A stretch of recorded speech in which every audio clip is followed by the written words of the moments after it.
Week 13's over. We're going to be talking about our high school reunion. Actually, no, it's going to be week 14 stuff, ad drop. If you have any questions about it, just let us know. Drop it in the chat. We're going to review the week 13 games and do a week 14 Onward Fantasy Football Draft, which I will enter in right now as soon as it checks my location. For some reason, I feel like that's a constitutional violation or something. But so please hit like, subscribe, comment below, and share this video. Visit walterfootball.com for tons of content, and visit the description for the merch store. We have our May is Wrath Month, which is near and dear to Kenny's heart. That was his home for a while. So you can get that shirt as well as many others at the merch store. 20% off sale. You can make these shirts into long sleeve or hoodie or women's tank top or infant onesie. You can change the color as well. So like I said, 20% off sale. You can go to Amazon, buy my books. The most recent one is Jerks of the College Years, where you can read about how I made fun of people I went to with college with. So a lot of fun to write. My first book was A Safety and a Field Goal, which was it's a top 5 topic book about the NFL. Some mostly serious stuff, but some fun stuff as well. Some crazy stories that you may not have heard of if you haven't read the book. And please consider super chats and super stickers. That's the best way to support the show. Last week, we had John Sanders and Slew and Kevin Kovac all helping us. Kevin, it's been awesome. He's given us like $100 worth of super chats in the past few weeks. So thank you so much, Kevin. Thank you so much, John Sanders and Slew and everyone else for supporting the show. It just means so much. I say this all the time. YouTube ads pay nothing. So you guys really help us keep going. All right. So we're joined by Kenny, and we can keep talking about our high school reunion, which is why we're starting like 40 minutes late. Or you can visit thecapsfake.com, which Kenny runs. Kenny, how are you, and how's your week 13? My week 13 was kind of crazy. First, I did quite a bit of traveling. I was in DC for work purposes, then I was in Philly briefly for Thanksgiving. And then I came home and I skipped our 25-year high school reunion, and I don't regret it because I don't really care about anyone from high school. There's like 4 people from high school I care about, and I want everyone to see this guy right here. Boom, this guy. You guys see this guy right there on the? There you go. If you are watching on YouTube right now, you see that young, handsome stud right there. That guy, Walter Cherepinski, with the that's an 18-year-old Walter, no facial hair, and the, as you put it, the college basketball coach slick back haircut. So when you said stud, I thought you were talking about the Asian guy above me. I don't know who that is, but anyway, that was my 18-year-old me. I did have the high school basketball coach hairdo back then, which is I guess it was in fashion back then, or maybe not. I was just like not cool. But anyway, I started buzzing my hair when I went to college because it was easier, so I didn't live at home. So and then I just really never grew it back out. So I've been like this ever since college. So nice. That is, and then I have a quote from Mr. Miyagi, Little Giants, and something else in my yearbook, which is it kind of makes me sad because I didn't have a quote from Clue either. Clue and Karate Kid, the 2 best movies of all time. I know I put Little Giants in there. I liked that at the time, but not so much now. Little Giants is a good flick. It's good. It's not like quote worthy for a high school yearbook though. It's solid. Maybe middle school yearbook, but not high school yearbook. But yeah, no, Karate Kid, you can always quote Karate Kid. So also in my 4 fantasy leagues, there was 3 leagues I've been doing great in. There's 1 league I've just been sucking. I was started off 1-5 in that league, and I was 12-team league. I was in 11th place.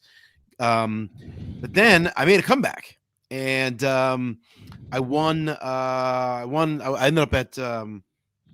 I ended up at 6-7, or I'm 6-7 currently. I think there's been 13 weeks, right? Yeah. Yes. So I'm 6-7.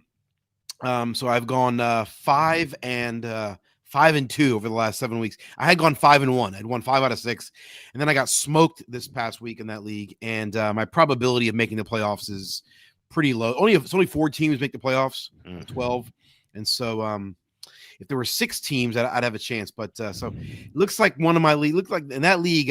Looks like I'm not going to make the playoffs, even though it was a valiant effort down the stretch. My guys were fighting and clawing to get there, but nonetheless. Anyway, I got 3 other teams. Mike, 3 of my 4 teams are in good shape. Two of my teams are vying for the number 1 seed, including our league.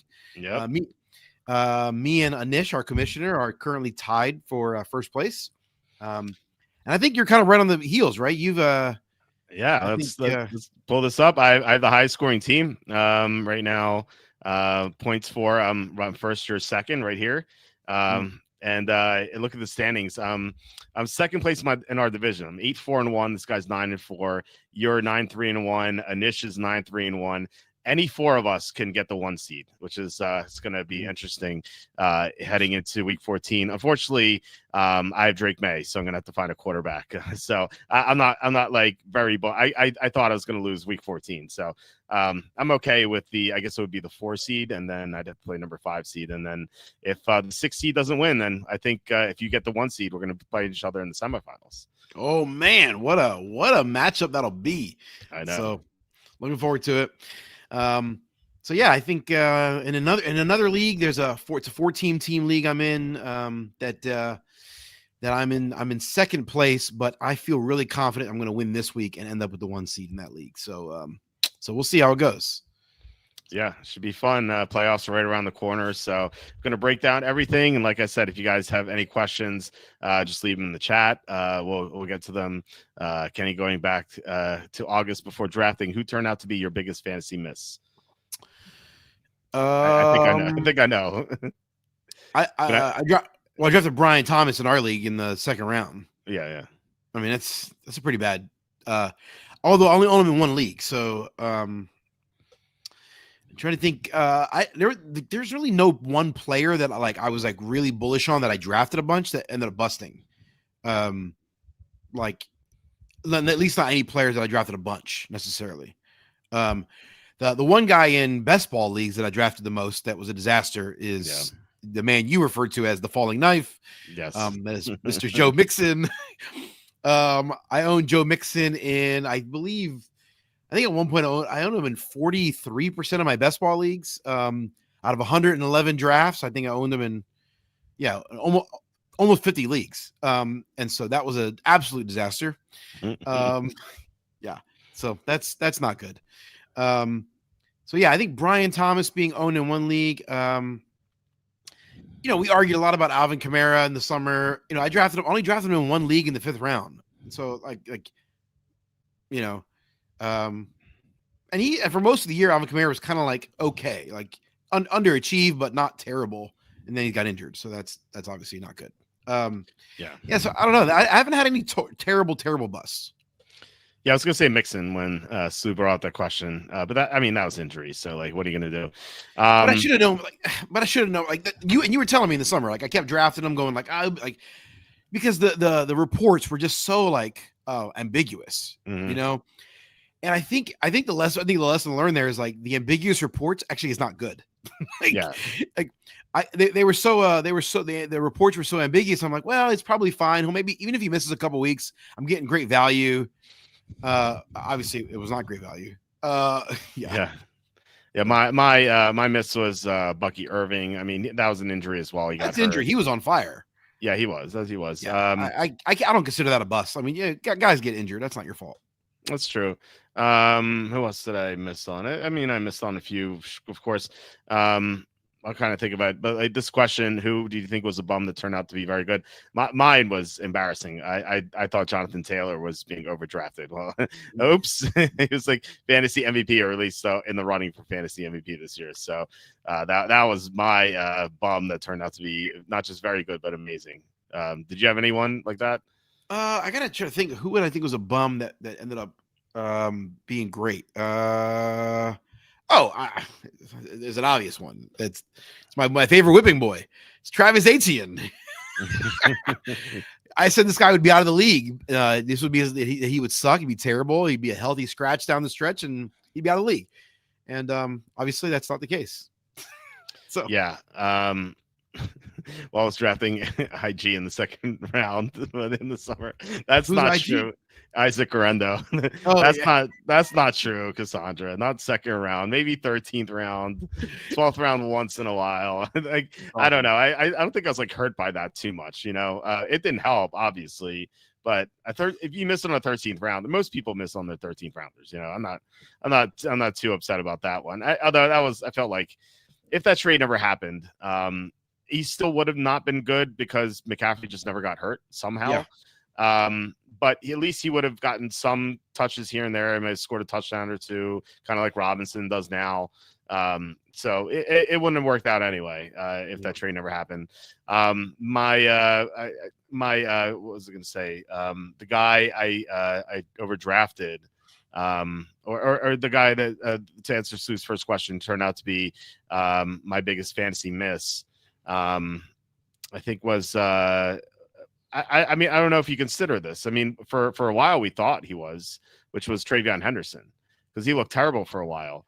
But Stevenson got hurt, and then he caught fire. And I've been starting him in our league for 4 or 5 weeks in a row, and he's the reason why I've emerged as the highest scoring team. So I don't even know how you consider that. Like for a while it was a bust, and it could have buried me, but it didn't. So I don't know. But he's still not producing. Like he's like this past week, Stevenson outsnapped him. Mm-hmm. Yeah. And if you drafted Henderson in the 3rd round and you didn't get anything until week 10, that's a bust pick in my opinion. Like, I agree. No production for that guy. I agree. For a long time. Yeah, I agree. But he's helping me now, so it's not like a complete bust, but it's definitely some sort of bust. It's hard to categorize, but there are way better guys you could have drafted in the 3rd round, is my thought. I agree. There are worse guys that could have drafted too. So well. Don't do that. In our league, I drafted Bijan Robinson at the top of the first, thing with the 3rd overall pick. And then I got the bottom of the 2nd round was Brian Thomas. That was a disaster. Top of the 3rd round, I got James Cook. Then I got Breece Hall in the 4th. The 5th was Devontae Smith, who's been he's had a couple good weeks. And I had DJ Moore and Chris Olave. And so that team's been okay. Keenan Allen was on fire for a little bit. Excuse me. That team was okay. I drafted a lot of Breece Hall. He was I have him in all 4 of my leagues. He's the guy I drafted the most. He's been good. I drafted him in the 4th round in 3 leagues. I drafted him in the 5th. He dropped to the 5th round in one of my leagues, which is crazy. Yeah. I got Pickens in the 7th round of our league, which that was insane. I think it was 6th or 7th. I can't remember which round it was. I'm like, I even said it when we were drafting. I'm like, I haven't drafted this guy, but he isn't. I've never seen him fall this far. Achane was my 1st round pick. He's been awesome. Drake May has been incredible for me. Henderson the past few weeks. Who else is even on my team? Let's take a look as we wait for this draft to go. Chase Brown was my 2nd round pick. He busted he was like Henderson. He busted for a while, but then when Flacco came out to the team, he improved, and now I suspect he's going to be even better. I think Sutton was my 4th round pick. Henderson was my 3rd. This is my bench. And then so Sutton was my 4th. I think Drake May. I don't know where I got Drake May, but Odunze might have been my 5th or something. It's hard to remember what happened exactly, but I remember I was in the 9th round looking at Drake May or considering him, and you took him. Yeah, I think it was around 9 or 10, and then I was like, well, okay, never mind. Then I took Herbert around 11. Right. Yeah. I mean, that's it just shows you can wait on these quarterbacks. Yeah. Those are the 2 guys I was targeting, May or Herbert. When you took May, I was like, well, I'll just take Herbert then. And I think it was around 11. I took Joe Mixon in this league around 13, because by that point it was kind of known that it was going to be much longer. I was like, well, I'll take a shot in the round 13. Even that was a waste. Mm-hmm. Yeah. It's crazy. He hasn't played, and he's not going to play. Jason asking, do you drop Tony Pollard for Jacoby Myers? Yes, I definitely do. Yeah, Myers looks awesome. And I was thinking about it today when I was doing my write-up on the Jaguars-Colts pick. I was like, it's kind of crazy that Trevor Lawrence, despite having such talents at receiver, hasn't had good receiving help this year. It's like Brian Thomas has either dropped a lot of passes or has been hurt. And then Travis Hunter, when he's been playing offense, he's like lined up in the wrong places. And so he's had like just complete incompetence at receiver. And now he's Jacoby Myers, who's like a coach's dream. He doesn't drop any passes. He does everything perfectly. He's like the clutch guy to go to on third down. Like this is like a reliable guy for Lawrence, who he just hasn't had. Like I don't know if ever. Like he had Calvin Ridley for a while. Like I guess Christian Kirk, but he got hurt a lot. So like Myers is like a rock, you know. He's like your friend. He's not like your best friend, but he's like your friend that you call if you need a ride to the airport or if you need help moving. You know, he's like a solid second or third best friend, and like that's something Lawrence has never had. And like now that Myers is like integrated into the offense, Jacksonville's playing a lot better, and I think it's not a coincidence.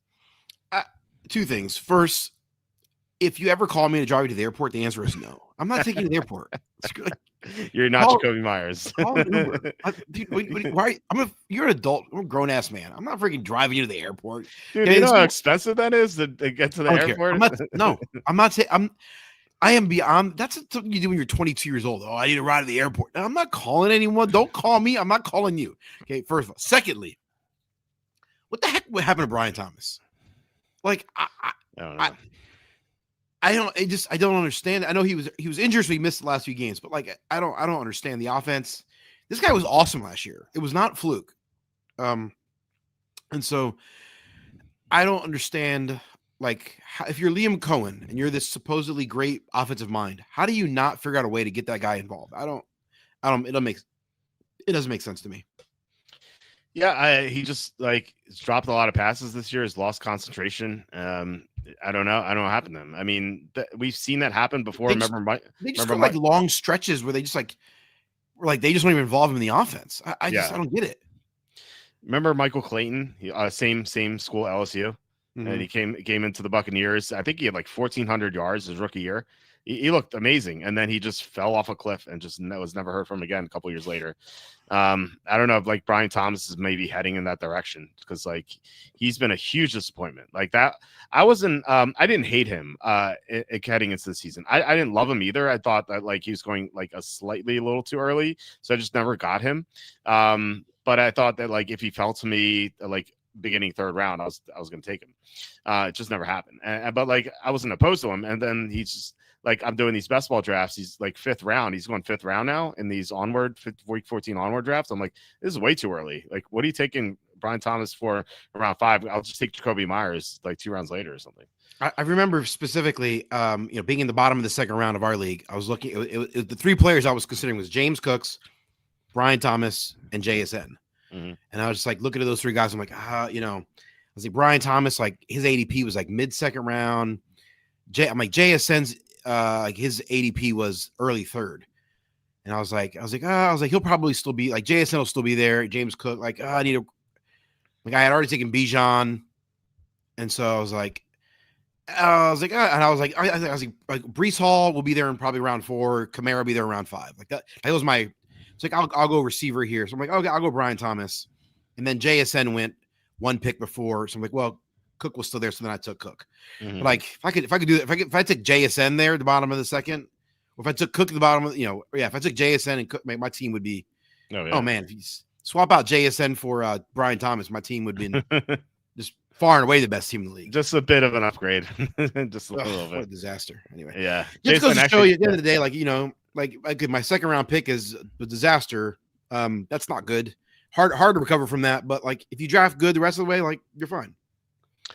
That's definitely true. You can make up for it. It does hurt you overall, but like if you miss on an early pick, like you have to draft very well, Whereas like if you miss on a late round pick, it's like doesn't really matter. But you have to make up for it a lot. Like you can definitely lose your league in the first 2 rounds. And here's how you make up for it: by using your early to mid round picks on running backs and receivers, and not drafting quarterbacks or tight ends. That's it. Yeah. I drafted Herbert in round 11. I drafted some schmuck tight end in round 15. I'm like in all my leagues, I have like a different tight end in every league every week. I just like rolling out. I started the schmuck Taysom Hill in one league last week. I just rolling through Brenton Strange. I actually had Brenton Strange in our league this past week. So that was good. So anyway, schmucks. Yeah, I've been rolling with Hunter Henry, who I got off waivers. I didn't even draft him. Just because I had Drake May. It's kind of like the stacking option there. So I'm he is a buy. I'm just gonna keep him just for the stacking. I don't want anyone to scoop him up because May looks at him very often in the end zone. So look at Gibbs and Achan have been going 1-2. No Jonathan Taylor. I think people are worried about the Daniel Jones fractured fibula. So it's I don't know.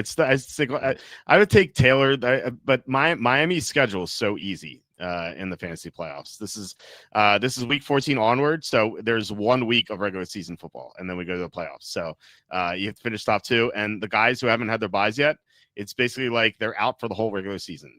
So people you're going to see someone going to take McCaffrey between 110 and 203, and I'm like, good luck. Good luck winning without that. Although if you manage to sneak through with McCaffrey somehow, you're going to have a huge edge. But I don't know how you sneak through if you waste your first or second round pick on McCaffrey. Yeah, it's going to be pretty rough. So we're going to see who takes them, and then we're going to review the games as soon as actually just want to see where McCaffrey goes. And once we get past 205, we'll start looking at the games. So yeah, Jamar Chase goes. I'll go to let's go best failure. There's Bijan, James Cook, and then I've been deciding between like Puka, CD Lamb, and Henry because I drafted 9th and I was just deciding between those two. So James Cook goes. If Bijan's off the board, who do you take here? Nakua, Lamb, Rashee Rice, Pickens, Henry, McCaffrey, McBride, Adams. Oh man. I mean, if you said if Nakua was off the board, you're saying? No, Nakua was there. I'm on the clock. Oh, I like Nakua here. Okay. I had this decision when I drafted 9th earlier today. I took not Hunter Henry, Derrick Henry at 109 instead of Puka. Henry's a great option too. Yeah. My thinking was that Devontae Adams might come back to me at 204, and he did. And I was like, I don't want both Nakua and Adams. Both, right. Right. So I was like, let me try to take Henry here and get Adams, and it worked out. Henry has an easy playoff schedule too. So like he has Pittsburgh this week, and we just saw Buffalo did the Pittsburgh. They just ran all over them. And next week he has Cincinnati. So like an easy 2 games to get me to the semifinals potentially. That's why I like Derrick Henry a lot in this week 14 onward. But yeah, Puka, you can't go wrong with Puka, right? Right. It's not like the injury, like he tends to get banged up a little bit, but like the injury stuff is not that prevalent here because there's so few games. Like it's just a playoff, it's just one regular season game, and then hopefully 3 playoff games, and that's it. It's just 4 games. So the odds of him getting hurt like once in 4 games are pretty low. So I'm not too worried about the injuries, right. And then yeah, McBride goes 111, which like. I can understand from a just overall points perspective because he's going to get you so many points with Brissett, but I agree with you. I can't take, and McCaffrey goes 201. I can't take McBride that early, or any tight end because you only have to start 1 tight end. Like you could find guys late. They're not going to produce like McBride, but they could be solid in matchups, and you need 3 guys in best ball anyway. So. I just wouldn't do that. Like if you had to start 2 tight ends, it'd be a completely different story. But it's only 1. Same thing with quarterbacks. So I'm on board with you. Like unless you get like an amazing value, then I think you just wait on quarterbacks and tight ends. And yeah, I know you agree from Henry goes. So I know you agree from our conversations in the past.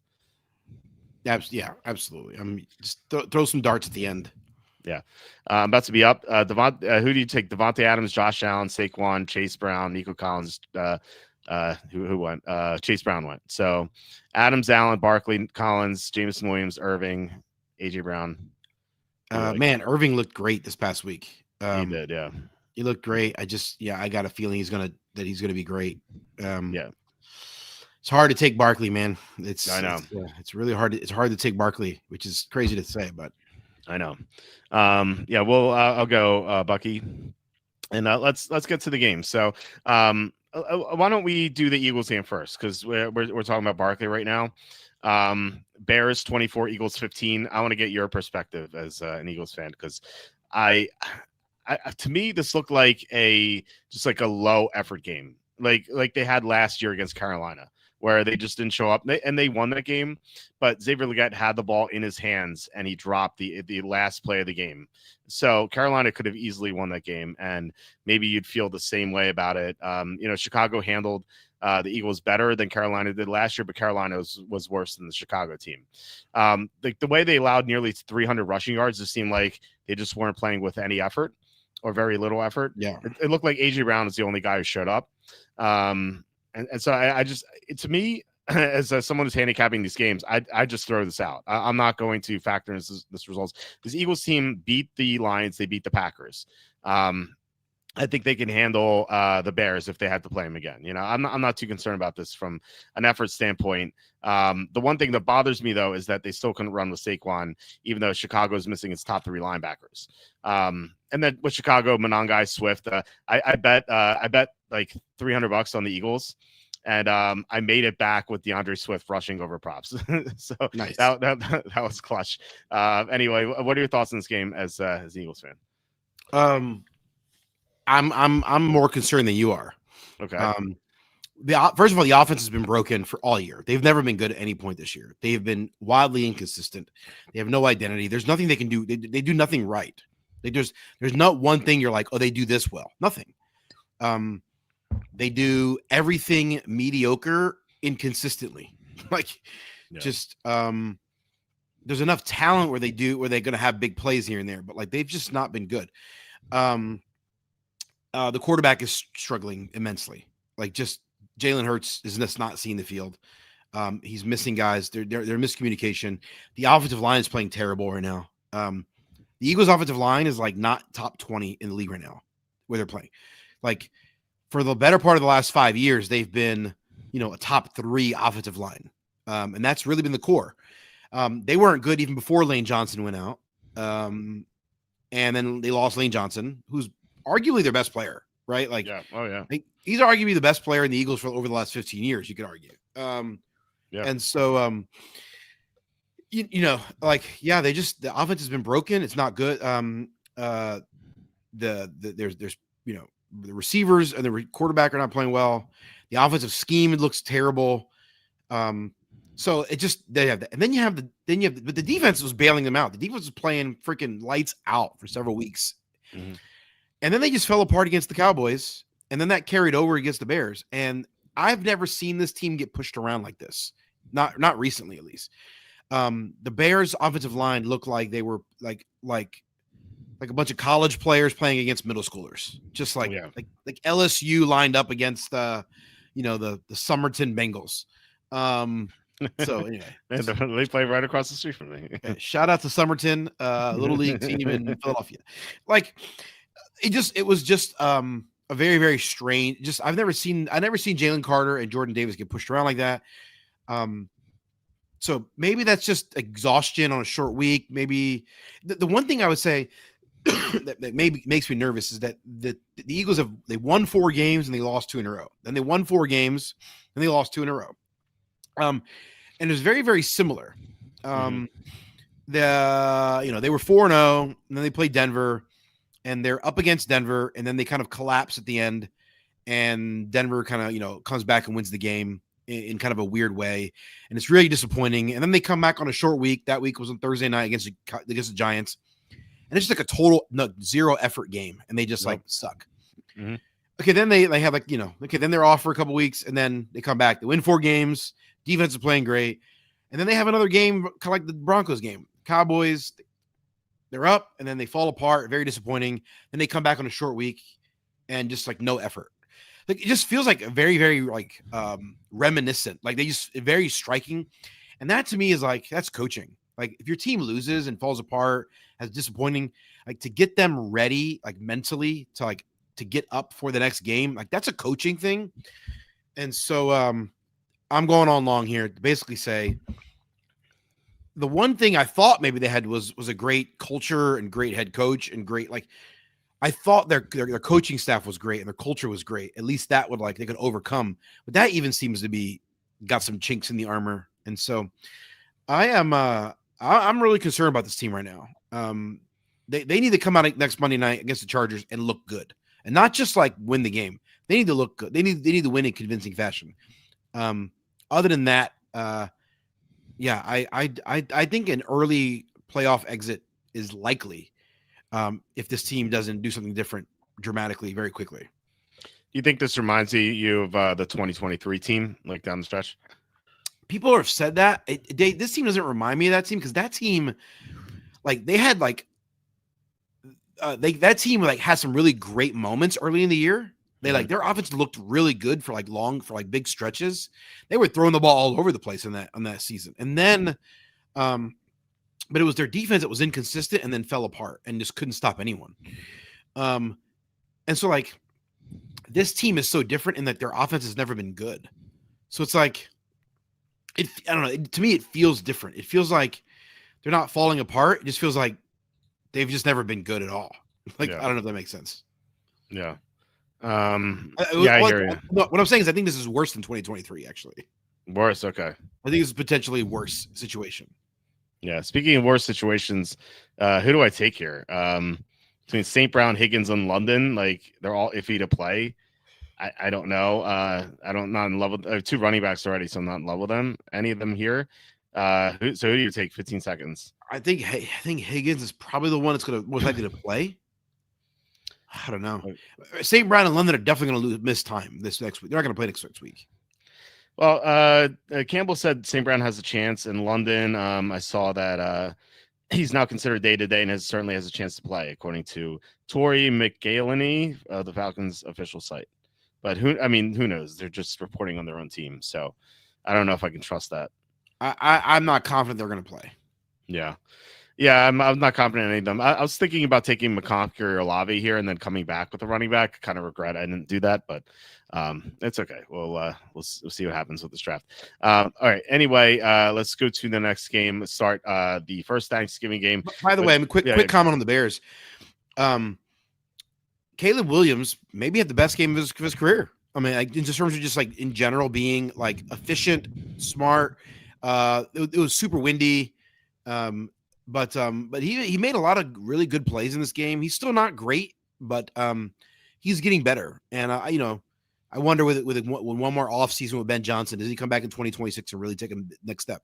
This was a signature win for the Bears. They had a lot of weak wins on their. They barely beat the Raiders. They lost some games. They didn't look great. They barely beat the Giants. But for them to go into Philadelphia on a short week, beat the defending Super Bowl champions in like they didn't score a lot of points, but like they just manhandled the defensive offensive line looked great. So I would imagine that like this was like a big confidence booster for the Bears. I could see them going on a run and maybe putting it together and making a deep playoff run. Yeah, what happened with Caleb is that he vowed to never paint his fingernails again, and like he's been really good ever since. So may have something to do with that. Actually, I just made that up. I don't know if he still does. Anyway, let's get to the first game of the Thanksgiving slate. We had Packers 31, Lions 24. The Packers were up by like 10 points a bunch of times in this game. Then the Lions kept coming back. Felt like the Lions did some stupid play calling stuff in this game. And they just kept throwing to Montgomery and not Gibbs. I was kind of very confused by that. Gibbs only 3 catches. And so St. Brown got hurt in this game. That really affected it, but just felt like the Packers were the better team. Josh Jacobs, solid game. Not so much in the second half. Christian Watson, he won the longest. DraftKings has they had like this promo, and like if you bet the guy who has the longest touchdown, you get to win a share of like $1 million. So I actually had Watson. He got the longest touchdown of the day. It was just nice. It's only $155, so it wasn't like crazy or anything, but it was cool to see that happen. And I'm about to be on the clock right here. And yeah, so what do you think about this game? The Lions are not a good team. That's the bottom line. They're not a good team. Yeah. And like I think they came into the league in the year thinking things would be a little shaky, and then they kind of turned it around. But they're still like Dan Campbell calling the plays and changing things. Like that seemed like it was going to work, but like The bottom line is Jared Goff is not a great quarterback. Like when everything is going great, Jared Goff can be decent. But he's not even a top 10 quarterback. And like I think teams just know how to play him. And so I think at the end of the day, like yeah, I don't believe in the Lions. If you're a Lions fan, I'm sorry. I don't believe that this team is going to go on the road and beat anyone in the playoffs. And it's unlikely they're going to have a home playoff game based on the current situation. It doesn't seem like it, at least. Seems like they're going to be on the road. And so, yeah, the Packers are not a great team. They've got some flaws, but they do some things really well. So that's what you want to figure out with the team. Like as you go into the playoffs, what do we do well that we can kind of hang our hat on? And the Packers have a couple things they do really well. They can throw the ball deep on the outside, deep crossing patterns they've got. They love the Watson connection is legit. Offensive line is playing well. They can run the ball. They're efficient in the red zone. Their defense can rush the passer. They still can't stop the run as efficiently as they probably should. Yeah, so I think the Packers I think have a chance to be a formidable team down the stretch as well. Yeah, it all depends on what you got out of Jordan Love. Like he's either a guy who completes 20 passes in a row or he throws off his back foot and looks terrible. Like there's no in between with him. Like he's just either great or horrible, like depending on what you see. So I agree with you on the Lions though. I bet them to miss the playoffs before the season started. So glad to have that one. It was like plus 160 or plus 180 or something. I can't remember what price it was. Cassandra asking, what do you think of Dart's diamond necklace? Gay. Love that meme, the Ken Jong meme. Gay. Yeah, I don't know. I mean, look, he's winning. I almost said he's winning games. He's doing well. Like if he was struggling and was wearing the diamond necklace, you could have questions. But I don't know. Maybe it gives him some courage. Listen, the Giants need to go out and hire someone who was like a great base stealer in baseball, like and who guy who could slide in real quick. Guys were really good. Hire whoever that guy is, someone who was a good base stealer who was really good at sliding, and hire him to teach Jackson Dart how to freaking slide, because this guy's gonna get his freaking head bashed in if he doesn't learn. Like he runs around, he takes way too many hits. This guy's not gonna survive. I mean, this is RG3 on steroids, bro. I hate the Giants. Nothing would make me happier for them to be in total sorrow for years and years to come.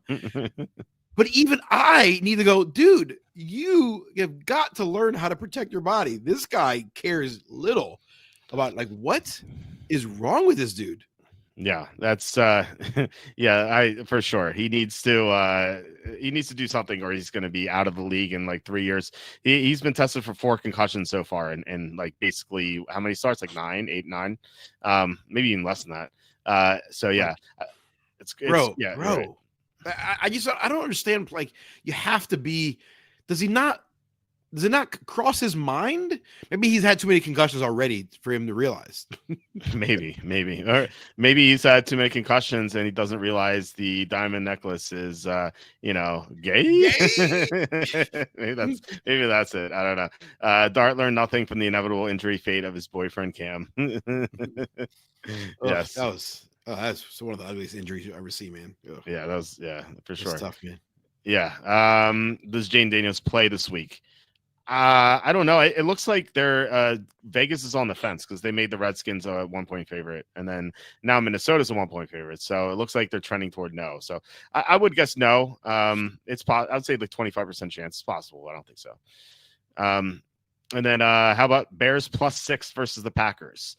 Kenny has no idea what we're talking about because he's not a betting guy. So we'll have to explain this to him. Actually, let's not, because we don't want to dirty his soul here. But so if I understood what this meant, I would be very excited about the Chicago Bears if I understood what this means.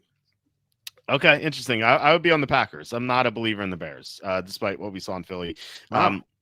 Look, they were going to lose to the Giants before Dart got hurt. if Dart never got hurt, they would have lost to the Giants. And you That's probably mentioned, true. yeah, you mentioned that they could have easily lost to the Raiders. They could have easily lost to the Redskins. A couple other games here and there. They easily could have lost to the Vikings with JJ McCarthy. They needed a great kickoff return to have a field goal in that game at the end.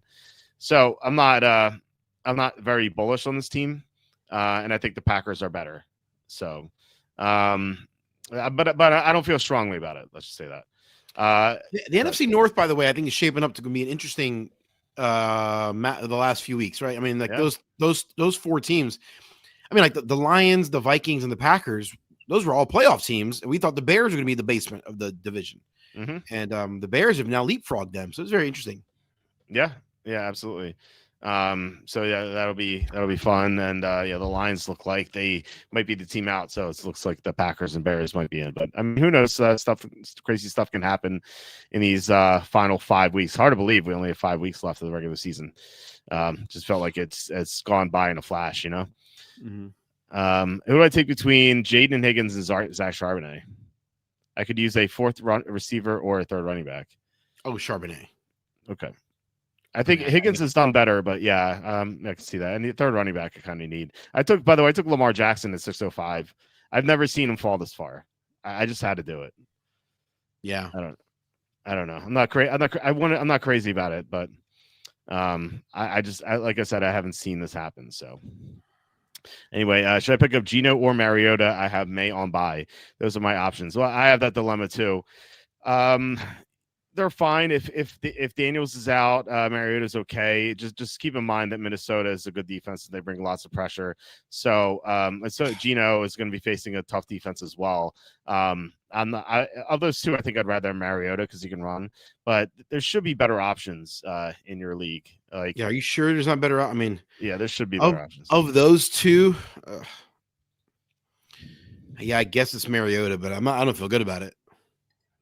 Yeah, I had the option to get either of them, and I chose someone else. I'm not going to say who it is because Kenny here is in our league, and he could snipe me. Actually, no, yeah, you would have priority. No, I have priority over you, so I guess I could say it. I'm going after Tyrod Taylor, actually, just because he's facing Miami this week. Miami's defense, they just allowed Tyler Shuck to score 2 touchdowns in the final quarter, and their pass defense has been awful all year, and Tyrod Taylor has actually done like pretty decently. So that's what I'm going with. So we'll see if someone else snipes him. You can't snipe me because I have a worse record than you. So I hate that. I hate the idea. It's just so dumb. The idea of what? I hate the idea that waivers is based on record rather than fab. Yeah, I agree with that. I think fab is more interesting. I'm in 4 leagues, and our league is the only league that I'm in that still uses waivers. We are not quick to change in our league. No. Just say that. I like our league. I like the player. I like the team owners in our league. You know, we have not everyone is super competent, but it's a fun league. I think I've been in it since a decade of lobbying to try to get just to add a flex spot. I know. We finally got the flex spot. It's like pulling teeth to get the flex spot. But yeah, I mean, I don't understand that. By the way, I got Higgins anyway, so go me. Oh, nice. Yeah. Anyway, all right. Let's get to the next game, which is it would be Cowboys 31, Chiefs 28. Chiefs were ahead in this game, and they lost 3 offensive linemen, both tackles, and then they stopped scoring for a while, and then they got a couple of garbage time touchdowns. Rashee Rice and Kelsey, I would say, the only fantasy relevant players for the Chiefs outside of Mahomes. And then the Cowboys, their offense just looks electric with Lamb and Pickens. Javonte Williams has had some good games, not this one necessarily, but Prescott's playing incredibly well. This team looks scary. Do you agree? Like, how scared would you be of the Cowboys if you had to face them in the playoffs? I think their defense is still inconsistent. Williams has made a difference, and Kenny Clark maybe is even playing well. I think their defense is still inconsistent and can still be beat. Their offense is looking great. It's shaping up really good. And if the defense that doesn't have to be amazing, just has to be decent. And they have a chance to be better than decent. And so, the Eagles are only a game and a half up on the Cowboys right now. And I don't know what odds are. I don't even know what odds are. What is the odds? I don't know what that is. But if I understood what the odds were, I might be considering looking at what the Cowboys odds might be. Well, let me educate you for a second. Please educate me on these things. For the division odds. First of all, Cowboys Super Bowl is 50-1. But the division is they're not winning the Super Bowl. So the Eagles are minus 900 and the Cowboys are plus 700. So 7-1 odds that the Cowboys take the division, which seems kind of high. Yeah. Minus 900 seems insane. Don't take the minus 900. Not even in a parlay. It just like doesn't really do much for you. Anyway, so any other thoughts on Chiefs Cowboys before we move on? Are the Chiefs going to make the playoffs? They need to win against Houston. That whoever wins that game is, or whoever loses that game is probably out. Although Houston can still win the division, I guess, but still. I think the Chiefs, they're broken. I think they are just as broken as the Eagles. In terms of like they have no identity. They don't seem to do anything super well. A lot of their players are just underperforming. Their offensive line has been spotty. The defensive line has been spotty. The scheme seems to have been simplified. The only difference is that like they still have like one of the greatest players to ever play the game. They have Superman. And so Mahomes is a great eraser of flaws, but he can't do it all.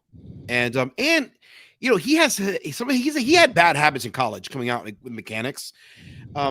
And some of that has propped up occasionally, has popped up in his NFL career. He's at these moments where his bad mechanics kind of pop in but because his talent is just so over the top, like usually it's fine, but he has had a couple moments this year where his bad mechanics kind of like bite him in the butt. And so, where he's kind of, he's not setting his feet. He's kind of throwing up in the air. He's kind of being crazy. So I just think like, I think if Mahomes doesn't kind of fix that and Andy Reid doesn't like make some adjustments to the schemes, I think they're in serious danger of missing the playoffs, which I'm just shocked. I can't believe that's the case. A month ago, even when they were like the 7th, they were the 8th seed. They were technically out of the playoffs. I still was totally confident that they were the favorite to win the Super Bowl. Oh yeah, I remember. Yeah, and I agree with you. This is crazy. This team, they're so inconsistent, and so inconsistent teams lose a lot of games, even with talent. Yeah, I mean, there's still time for them to turn it around, but time's running out, and their defense has not played well, and now their offensive line has injuries, so it's tough to believe in them. But as long as they have Mahomes and Reed, that you can't count them out until they're officially eliminated. So, it's a weird one. Can he pick one league with no PPR or league with no tight end slot? Wait a minute, with no PP. Wait a minute, no so standard or no tight end. Yeah, what would you rather have, a league with no PPR slot or no tight end? I can get rid of the tight end, but I have to have a PPR. Yeah. Can I stab myself in the forehead with a rusty butter knife instead? Sure. Why not? Go for it. Which one do I hate more? Okay, I think I hate PPR more. It has to be PPR because people draft tight ends early and you can benefit from it. It's the same thing as kickers, Yeah.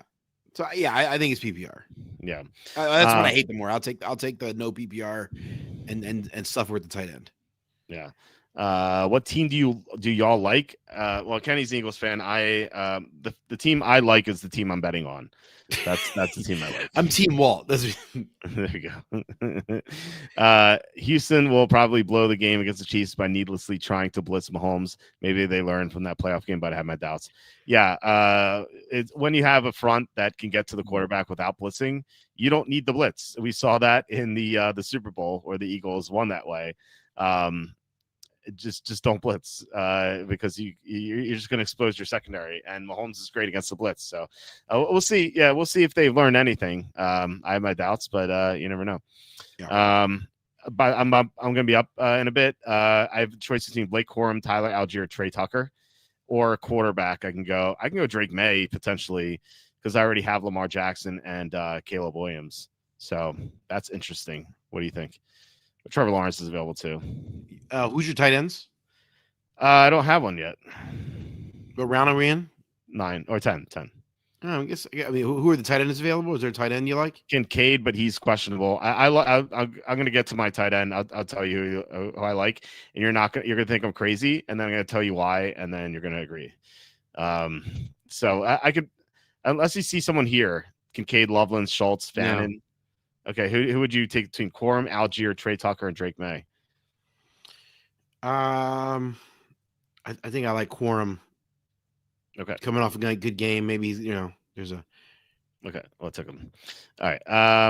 Yeah, I don't. Drake May's interesting there, because like I think I'm fine in week 10 with Lamar and Caleb, and then like I have May coming into the playoffs. I mean, if he comes back to 11-08, I'll take him. Anyway, okay, yeah, we answered that. So, all right, let's get to the next game, which is Bengals 32, Ravens 14. This is Joe Burrow coming back. He looked a little rusty in the first half, but then he got better in the second half. Jamar Chase had a great game. Didn't score a touchdown, but 7 catches, 110. It's very good. No one else on the Bengals did anything outside of Chase Brown. For the Ravens, Lamar Jackson just does not look healthy. But I'll say this, like he's coming off another game in which he was hurt. He had 3 days off, but now he has 9 or 10 days off. And so there's a chance this mini bye gets him healthy. So he could be a force down the stretch if he gets healthy and he gets Pittsburgh next week. And Pittsburgh's defense looks awful. Derrick Henry should have a great game against Pittsburgh and then Cincinnati again. And then Cincinnati, if you're going against Cincinnati, start your tight ends. Mark Andrews, Isaiah Likely, they both dominated. Cincinnati is the worst team against tight ends. Remember that Thursday night game against the Steelers or Freiermuth went nuts. This team can't stop tight ends at all. So I mean, this team can't stop a lot of things. I know. But yeah, so what are your thoughts on this game? I don't think that's unique to the tight end spot. I think there's a lot of things they can't stop. That's true. Yeah, Joe Burrow did look a little rusty, but yeah, he should be fine. From a fantasy perspective, anyone playing, I like the offensive weapons there with Burrow. I think they'll be fine, and I like playing offensive weapons against the Bengals. So I think it's kind of simple. Yeah, the Ravens look good. I think the Ravens have a legitimate chance. They have slow. It's been very gradual. There's been this slow progression. They've got a little bit better. They've had like they're improving. Their running game seems to be a little more consistent.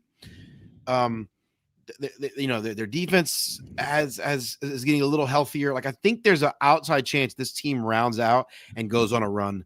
If you put a gun to my head and you made me bet $1, I'm not a betting man, but if you made me do it, coming out of the AFC, like the Broncos look like legit. The Bills still have a legitimate chance.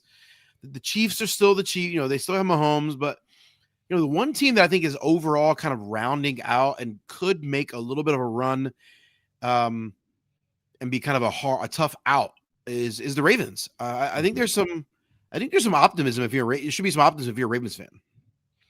Yeah, I think so. You could also talk about the Bills. The Bills and the Ravens, I think, are my 2 favorite teams to come out of the AFC. By the way, I'm about to be up. Luther Burden or Algier. I need a 5th running back and a 5th receiver. I would lean toward Algier in that case. Okay, that's who I was leaning toward. Never mind, Algier just went. So I'll take Burden. It's Burden. Someone's listening to this stream. Just kidding. Anyway, I'm fine. I want at least one of Corum or Algier, or I actually got both in the draft I did earlier, in like the middle rounds. Those seem to be like they're doing stuff even without the injury. And like, what if the starters go down in front of them? Then like they're gonna win the league for me, So, or Texans will end the Chiefs season and laugh at them. They couldn't. Yeah. Look, I think the Texans cover. It's 3.5. Not that Kenny knows what I'm talking about, but I think the Texans will cover. But I think it'll be a close game. I think the Chiefs could still win, but I think it'll go either way. Anyway, anything else on Bengals Ravens before we move on? No, I don't think so. Okay. All right. Next game is Texans 20, Colts 16. I'm really ashamed of myself. This might be the easiest bet I've ever made in my life, and only bet like $100 on it. Was Daniel Jones under 7.5 rushing yards? Like, he had 1 rushing yards in this game. He did not run. He ran once. It was like he was just getting away from a sack. Like, he wasn't running at all. Like, with a fractured fibula. I'm so disappointed I didn't make this like a 5-unit play. I'm hoping that we get the same number, just because he's not running and he does not look healthy. I think the Colts are in deep trouble. Like, I don't think they're going to make the playoffs, which seemed like crazy to say a few weeks ago, because they were playing so well. They were the 1 seed. Yeah, and now I think they lose to the Jaguars, and I don't think they make it. So it's pretty crazy. So without Jones doing much, Taylor's going to be hurt. All the receivers are going to be hurt. Pierce actually had a decent game, but that's going to be inconsistent. So this whole team is going to be dragged down by Daniel Jones not being able to do much. Meanwhile, the Texans are getting better pass protection than they did before. So Stroud, missed some throws in this game, but he looked okay. Collins had a good game. Higgins is coming on. He's doing a decent amount each week. And then Woody Marks, he got banged up in this game, but he returned. So what are your thoughts on this one? Yeah, if you own Taylor, you're still starting him. If you own Pierce, I think he's still startable.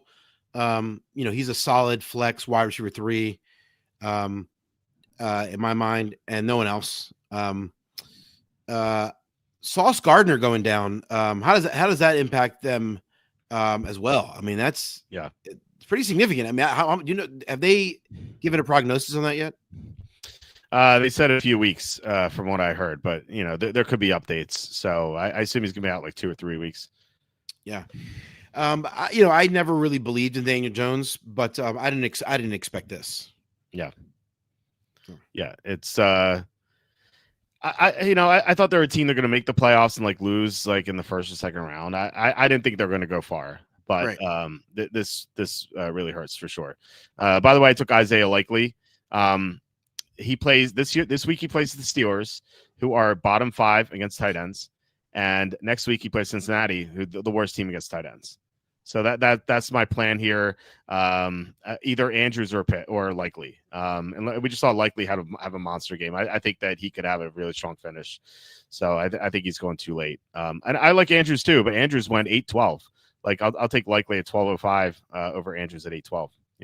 If they're going to sit around the same area, I take Andrews, but so I like that.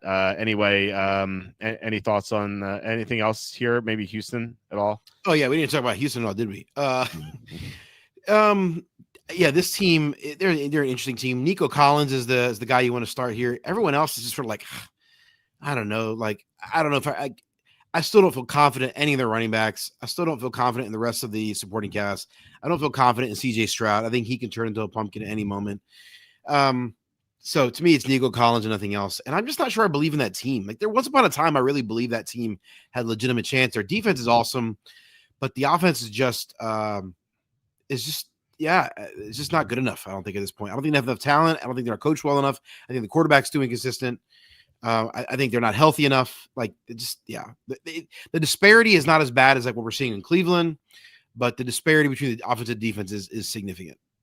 I do think they're protecting better recently, and I think that's kind of helped them win these games. I mean, their defense has been amazing too, but I don't think it's a coincidence. Like their rookie tackle is playing better, Arians Ursary, and Ed Ingram's giving them like really good play at guard. This is not like the Houston offensive line that we were used to last year. That would just, except for Tunsil, they're like human turnstiles. Like they, or at the beginning of the season, they were struggling, but like they seem to be blocking better, and I think. Like I said, I think that's one of the main catalysts for them winning a few games in a row here. So I'm higher on them than you are. I'm not like super high on them, but I think that they're a formidable team. I don't think they're going to win the Super Bowl or anything, but if they get into the playoffs, I think they can win one game and then probably lose in round 2 again. I think that's likely to happen. So I'm on the clock right now. I need a third quarterback. Speaking of, I'm going to take Stroud as my third quarterback. So, all right. Anyway, let's get to the next game, which is Jaguars 25, Titans 3. I didn't bet on this game, but I thought the Titans could keep this close because they've been keeping games close. Cam Ward scrambled like 6 or 7 times last week. And the defense have been playing a little bit better. But yeah, so much for that. Cam Ward ran 1 time in this game. I don't understand the thought process behind that. I don't understand the thought process between Pollard 10 carries and Spears 2. It feels like that should be more even out. Other Spears caught 6 passes. Chigi Okonkwo was the leading receiver, so that just tells you what you need to know. As for the Jaguars, we talk about Lawrence playing better with Myers, 6 for 90 touchdown. He's the guy who drives you to the airport, not Kenny. Brenton Strange, Trevor Lawrence loves him as well. And the ATM didn't do much. Surprising 12 for 28, disappointing performance. So what do you think about this game? Yeah, we kind of already talked about the passing game. Yeah, the running game wasn't great in this game, but ATN is still a decent contributor. If you're playing at this point, I'm hoping no one listening to this owns any of the Titans players at this point anymore. But if you do, shame on you and don't play them. Yeah, I don't think there's much more to say about that. Yeah, I don't mind DK or Gunnar Helm. Like if you're like really struggling at tight end, like Helm's been okay, Okonkwo's been okay. There should be better options, but like if you're just playing off the waiver wire, you can have them in some good matchups. Like I would consider Gunnar Helm here, not this round, but like the next one. Like he has 8.3, 11.11, 11.1, 6.9. Like he's a young guy. Like he has some upside. I think he's sort of interesting. And then DK's had some good games as well. But I don't know where he was this week. It's a complete no-show. So anyway, I'm going to be up in 3 picks, so I'm kind of deciding. I was going to take Bateman because I had Jackson, so much for that. I do need a second tight end though, and I don't like, even though Theo Johnson hasn't had his bye yet, I'm considering him just because he's going to be one of 3 tight ends I own, and I like him. So coming off the bye, I think he should be good. I'm not really seeing anyone I want here. I said Gunnar Helm later. Do you see anyone? Mason Taylor going against Miami. I kind of like that matchup this week. Yeah, I think I like that too. But he's ADP's 186. I feel like I can get him next round or something. Oh, that's true. So that's what I was looking at. So there's also Rashid Shaheed, but he hasn't really done anything yet. I think that could change. By the way, I was really surprised by that. I thought for sure that he was gonna be more productive than he's been. I had to. So who'd you take, Shaheed or Theo Johnson? I think I still lean towards Shaheed at this point in the draft. I think I'd rather take the boom bust option. Yeah, potential. Okay. All right. He's my 6th receiver.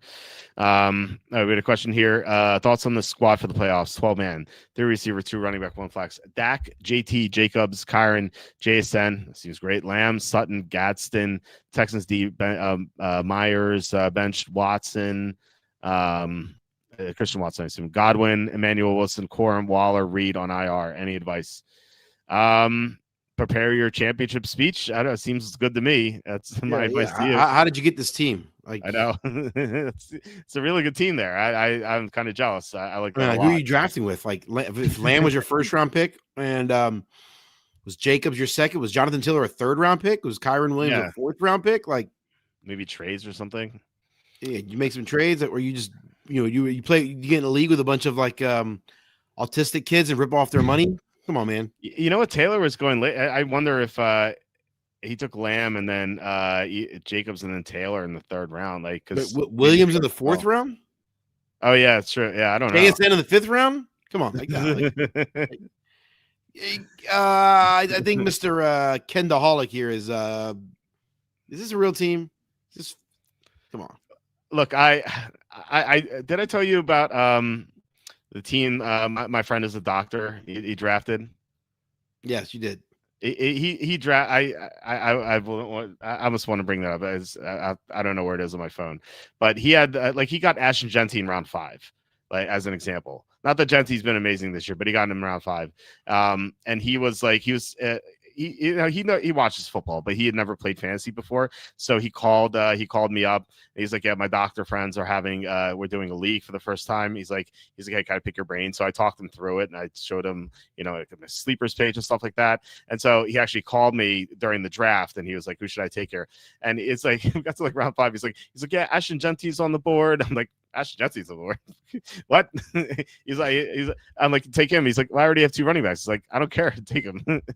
So I assume he's doing well because he also got Drake May in like round 10 or something. His team was unbelievable. Like, it was crazy. So just goes to show doctors could be smart about other stuff, but not fantasy football apparently. And I kind of wonder. I mean, they're doctors, so I kind of wonder what the buy-in was too. I watch it be free, right? But I don't know. I guess they have money to spend. Should I drop Daniel Jones and Kyle Pitts to pick up Waller? I have Burrow, Jackson Dart, George Kittle. Need a tight end this week going against Bowers. Well, if you need a tight end, you have Kyle Pitts. You have Kyle Pitts against Seattle. Seattle is the second worst team against tight ends. I'm starting Kyle Pitts in everything this week. I know he's been kind of a bum. He actually, we're going to get to him. He actually led the team in receiving this past week, and he has Seattle this week. And then next week is Tampa. He always dominates Tampa. I love Kyle Pitts. I'm kind of upset that he went here before round 11. I've been drafting him round 11 every single time this week. He's super hit or miss, but in the great matchups, he has shown that he could dominate. Last year against Seattle, which last year they couldn't stop tight ends either. He was awesome against Seattle last year. I want to actually pull that game up because I just drafted Mason Taylor. Falcons, Seahawks, 2024. Take a look at what Pitts did in this game. Wrong team. It must have been something else. 7 for 65. It must have been another game, but it's still 7 for 65 is like really good, especially in PPR. There must have been. You know what? It was the Buccaneers game. Buccaneers, who he plays next week. Here, let me show you what he did in the Buccaneers games. Actually, this is the second one. This one. So he went 4 for 91 and 2 touchdowns. It's pretty good, right? And then in this one, he went where'd he go? 7 for 88. He didn't score, but still, like touchdowns are always going to be. I mean, right? Yeah. It's always fluky. So I love his matchups the next 2 weeks. So I would not get rid of Pitts. I think he's going to be great. So, and then he would probably be a bum again after that. But like in the good matchups, he's shown that he can do well. Anyway, let's get to the next game. I think I have a little time here. Panthers 31, Rams 27. This was the Eagles game from last year as well, where there were no shows. I think the Rams were no shows in this game. Stafford had like 2 bad picks. Actually, it was like 3 interceptions. One turned into a lost fumble, but still. Just awful. Just an awful game from Stafford. Adams continued to catch touchdowns. Corum, you mentioned him before. He had a great game. Bryce Young was stellar in this game, but I don't think the Rams defense showed up. I don't think we can learn any lessons from this game as far as I'm concerned. So I'm not really factoring this into my handicapping. What are your thoughts on this game? Bryce Young looked really good in this game. Looked really played smart. I mean, this is probably maybe the 3rd best game of his career. You know, he had one game early this year was great. He had one great game last year. So it's like you're starting to see why this guy was the number 1 pick overall. Like you're starting to see like, okay, there's some value there. Like this team is starting to play smart football. They don't have a lot of talent, but like they're playing generally smart football, complementary football. Like this team, I think, has a chance to make the playoffs and maybe upset somebody if someone team takes them lightly, which we've seen. The Rams, they just came out totally flat. Is it the West Coast team coming east to play an early game? We've talked about that before, but Sean McVay, that he's been good enough to overcome that. So yeah, I think they just came out totally flat in this game, and I think last week we've talked about it a couple of times. I've said the Rams I think are the best team. I think they're going to come out of the NFC, but they came out totally flat in this game, and would expect them to bounce back. But the fact that this is possible, the Rams coming out flat like this shows you like, all right, they're not invincible. And but of course the Eagles did this last year. Like the Eagles were on a roll, were looking like the best team in the NFC. They came out flat against Carolina, barely won that game, and they went on to win the Super Bowl. So maybe the Rams will follow that same script. Yeah, I'm not concerned about it. Now, if they have another bad game against Arizona, then we can start having conversations of like what's wrong with this team. But I'm not worried about it right now. So as you said, the Eagles could have lost to the Panthers last year. Leggett drops the ball in the end zone. Otherwise, Carolina would have won, and the Eagles probably would have won the Super Bowl anyway. So it doesn't. It's a long season. These guys are banged up. They're going to take a game or two lightly. Andy Isco is he's a professional gambler. He comes on our show every Wednesday. He says he's like every team in the NFL is going to have 3 games where they play way better than they are, and 3 games a year when they play way worse than what they are. And this was one of the Rams' 3 worst games. They had the other one against the Niners on Thursday Night Football. So this is their second one. Maybe they have a third one against Arizona, but given how great they are, I assume this is going to be their last bad game. At least I hope so, because I have a lot of exactas with them. So hopefully that doesn't go bust. So anyway, next game, Dolphins 21, Saints 17. This looked like it was going to be a rout. The Dolphins were up 16-0. Achan was going great. I laddered his rushing yards. Didn't get all the rungs on the ladder, but we hit the over there. Waller came back, led the team in receiving. Waddle basically back down to doing nothing because Waller's back. So kind of have to worry about that if you're a Waller owner. And then the Saints, Shuck, I played him in DFS this week because he was like 4K or 4.4K. He was so cheap. And it ended up working out because he scored 20 fantasy points. Unfortunately, I didn't play him with Vele, who led the team in receiving. And I was actually thinking about it too. Kenny and I drafted Vele in the 20th round. Like maybe he does something here. I was like, you know what? I'll play. I actually did a triple stack. I did Olave, Juwan Johnson, and Devin Neal. If I had done, and Olave scored a touchdown, so that was fine. If I had done, if I'd done, a Vele over either Neal or Johnson, like I would have scored really high because like the rest of my team was good. Unfortunately, I did not take Vele. And by the way, Vele is going like 11th round now, where we were taking him in the 20th round. So I found that to be funny. So what are your thoughts on this game? I was watching this game because I hate myself. Anyway, watching this game live. The Saints are terrible. And this game was one of the weirdest games to watch down the stretch.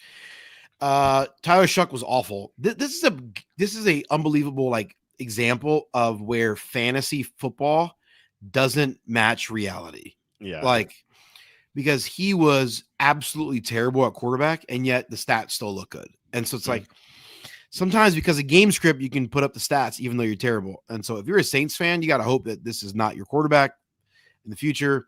Why did they draft this guy? He was a 2nd round pick, right? 40th overall. Unbelievable. What? He's terrible. It's like 26. Awful. Absolutely awful. Terrible selection. Yeah.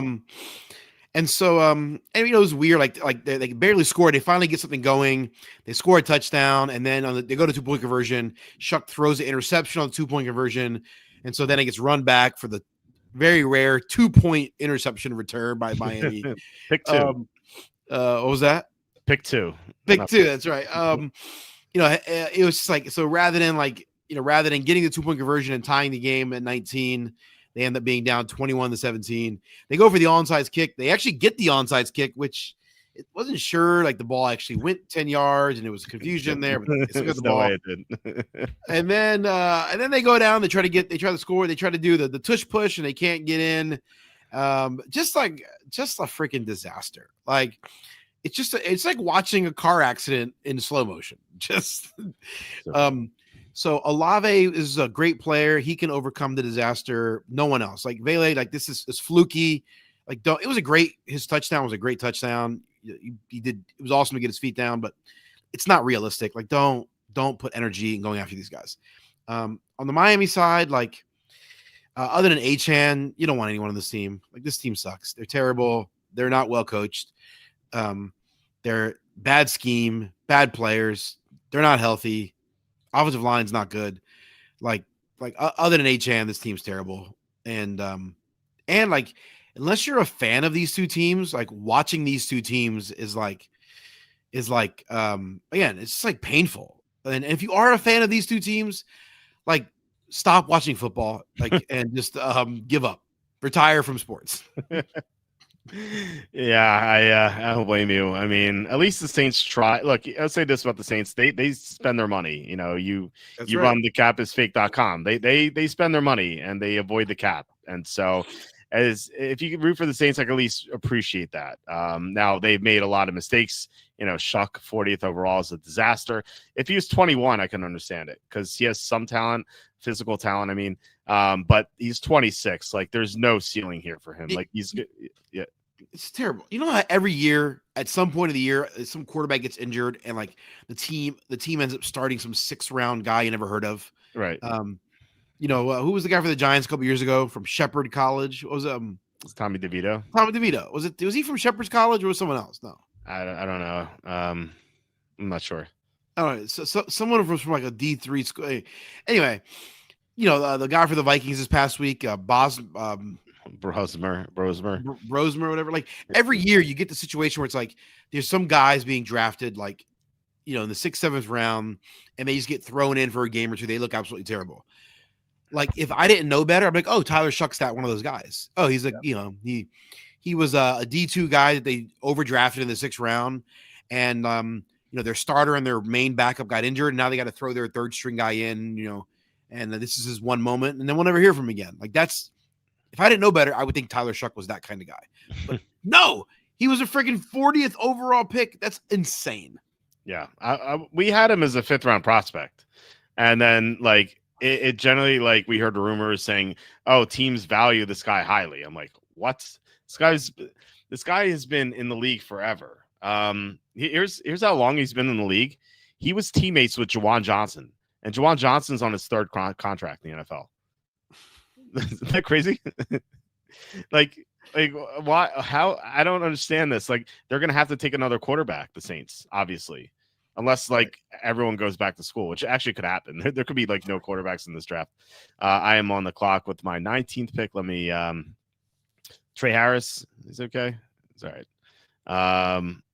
Yeah, I'll take Trey Harris, and I'm gonna star Ryan Flournoy or Josh Palmer.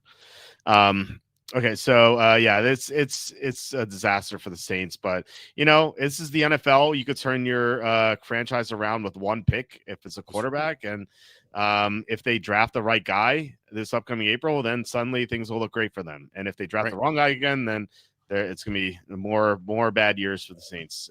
Dolphins too. Dolphins will be looking for a quarterback too, I assume. You know, Tua is better than Shuck, but not very good either. So. Anyway, let's get to Jets 27, Falcons 24. Speaking of teams that need quarterbacks, the Jets ruined their the draft positioning with Tyrod Taylor winning a game. Taylor, 22 fantasy points, look good. So I'm trying to get him. You know, in a league to play for 1 week against the Dolphins with Drake May on bye. Breece Hall, another solid game. Not amazing. Adonai Mitchell, 8 for 102 and a touchdown. I would not rely on this going forward. But I think Mitchell was the only. Correct me if I'm wrong. I think Mitchell was the only 100-yard receiver on Sunday in the NFL. Really? No. On Sunday you mean? Sunday, yes. Yeah. Okay. Yeah, which is crazy. I like Adonai Mitchell. Can you imagine the odds? Like getting Mitchell as the only 100-yard receiver. Yeah. Anyway, John Mechie, 8 targets, only 4 for 19. He's had a couple of games before this, but you know he's gonna be inconsistent. Pitts 7 for 82. The Jets can't stop tight ends. Seahawks, as I said, and then Tampa. So he's going to have a really good 3-game stretch here. Bijan, we laddered his rushing yards too. I was really hoping for overtime because we had 150 plus and 175 plus. I think it's like 175 plus is like 11-1. And I think I bet that. And so I was like, if this goes to overtime, he's going to have a great chance to get 175 plus. So unfortunately, it didn't. The Falcons had a bad punt. Jets scored a field goal at the end. So that, as they say, was that. So what are your thoughts on this game? The Jets actually had moments where they looked like a formidable offense. Mm-hmm. Like, that's pretty remarkable. I think that's Tyrod Taylor's, like, just kind of his ability to kind of improvise. You know, he's never been a great quarterback, but he's like had a lot of good moments in the NFL. You know, once upon a time he led the Bills to the playoff, and once upon a time he got stabbed in the chest by the Chargers training staff. Remember that crazy moment? That's insane. Yeah, that's Justin Herbert starting.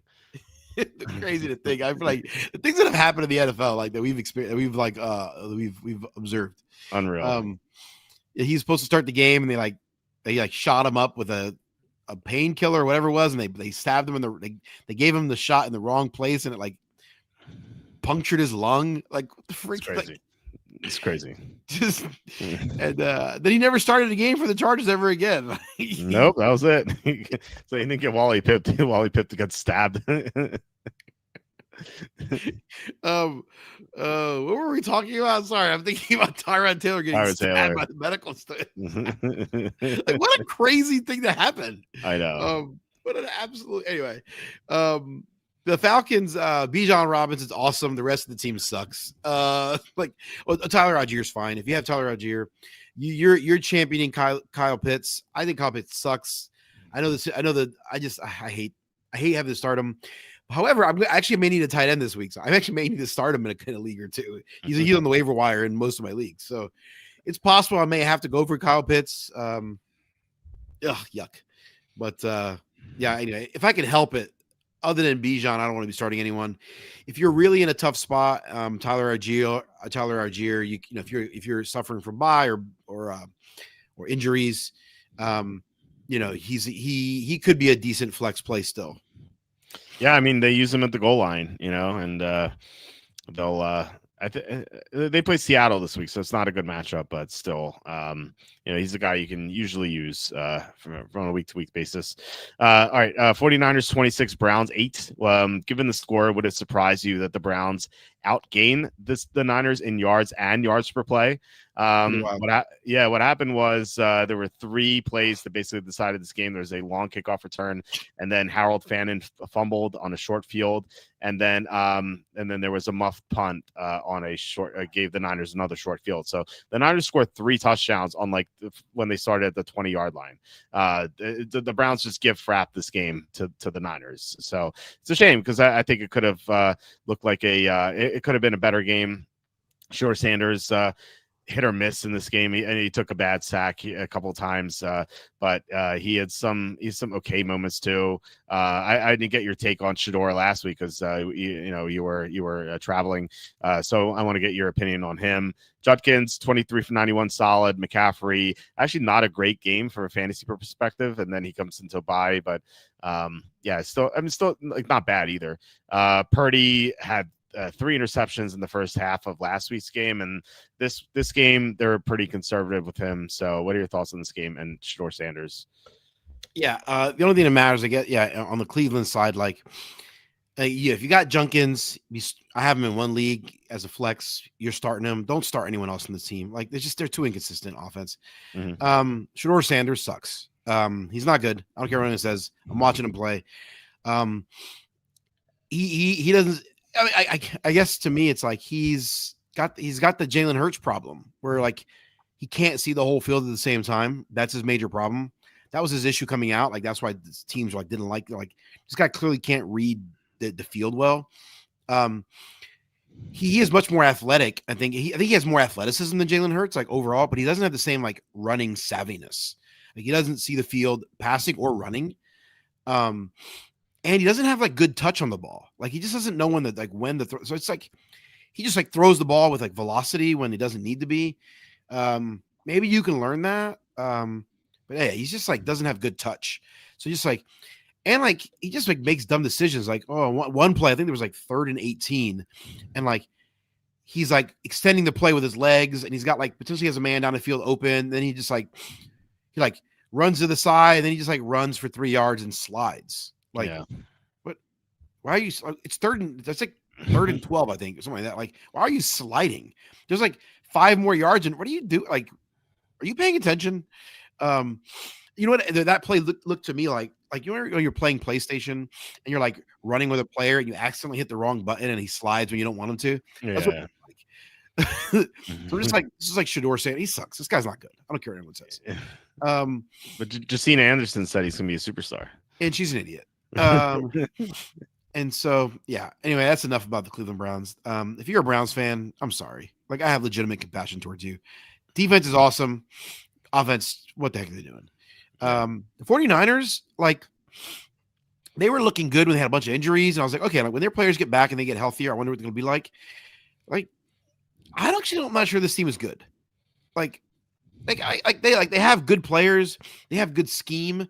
But, like, I watch them play, and they're just, like, not impressive. Now, of course, as an Eagles fan, I feel the same way about my team. So I watched them, like, Purdy. I'm just like, I don't know. It just doesn't look impressive to me. McCaffrey's awesome. Didn't have a great game here, but he's awesome. Like, their receiving weapons, like, none of them look good. Like, all of these guys are grossly underachieving. Like, would it surprise you if this team, like, just gets, like, goes in the first round of the playoffs and totally gets bounced? And just, like, No. I just don't think this is a good team.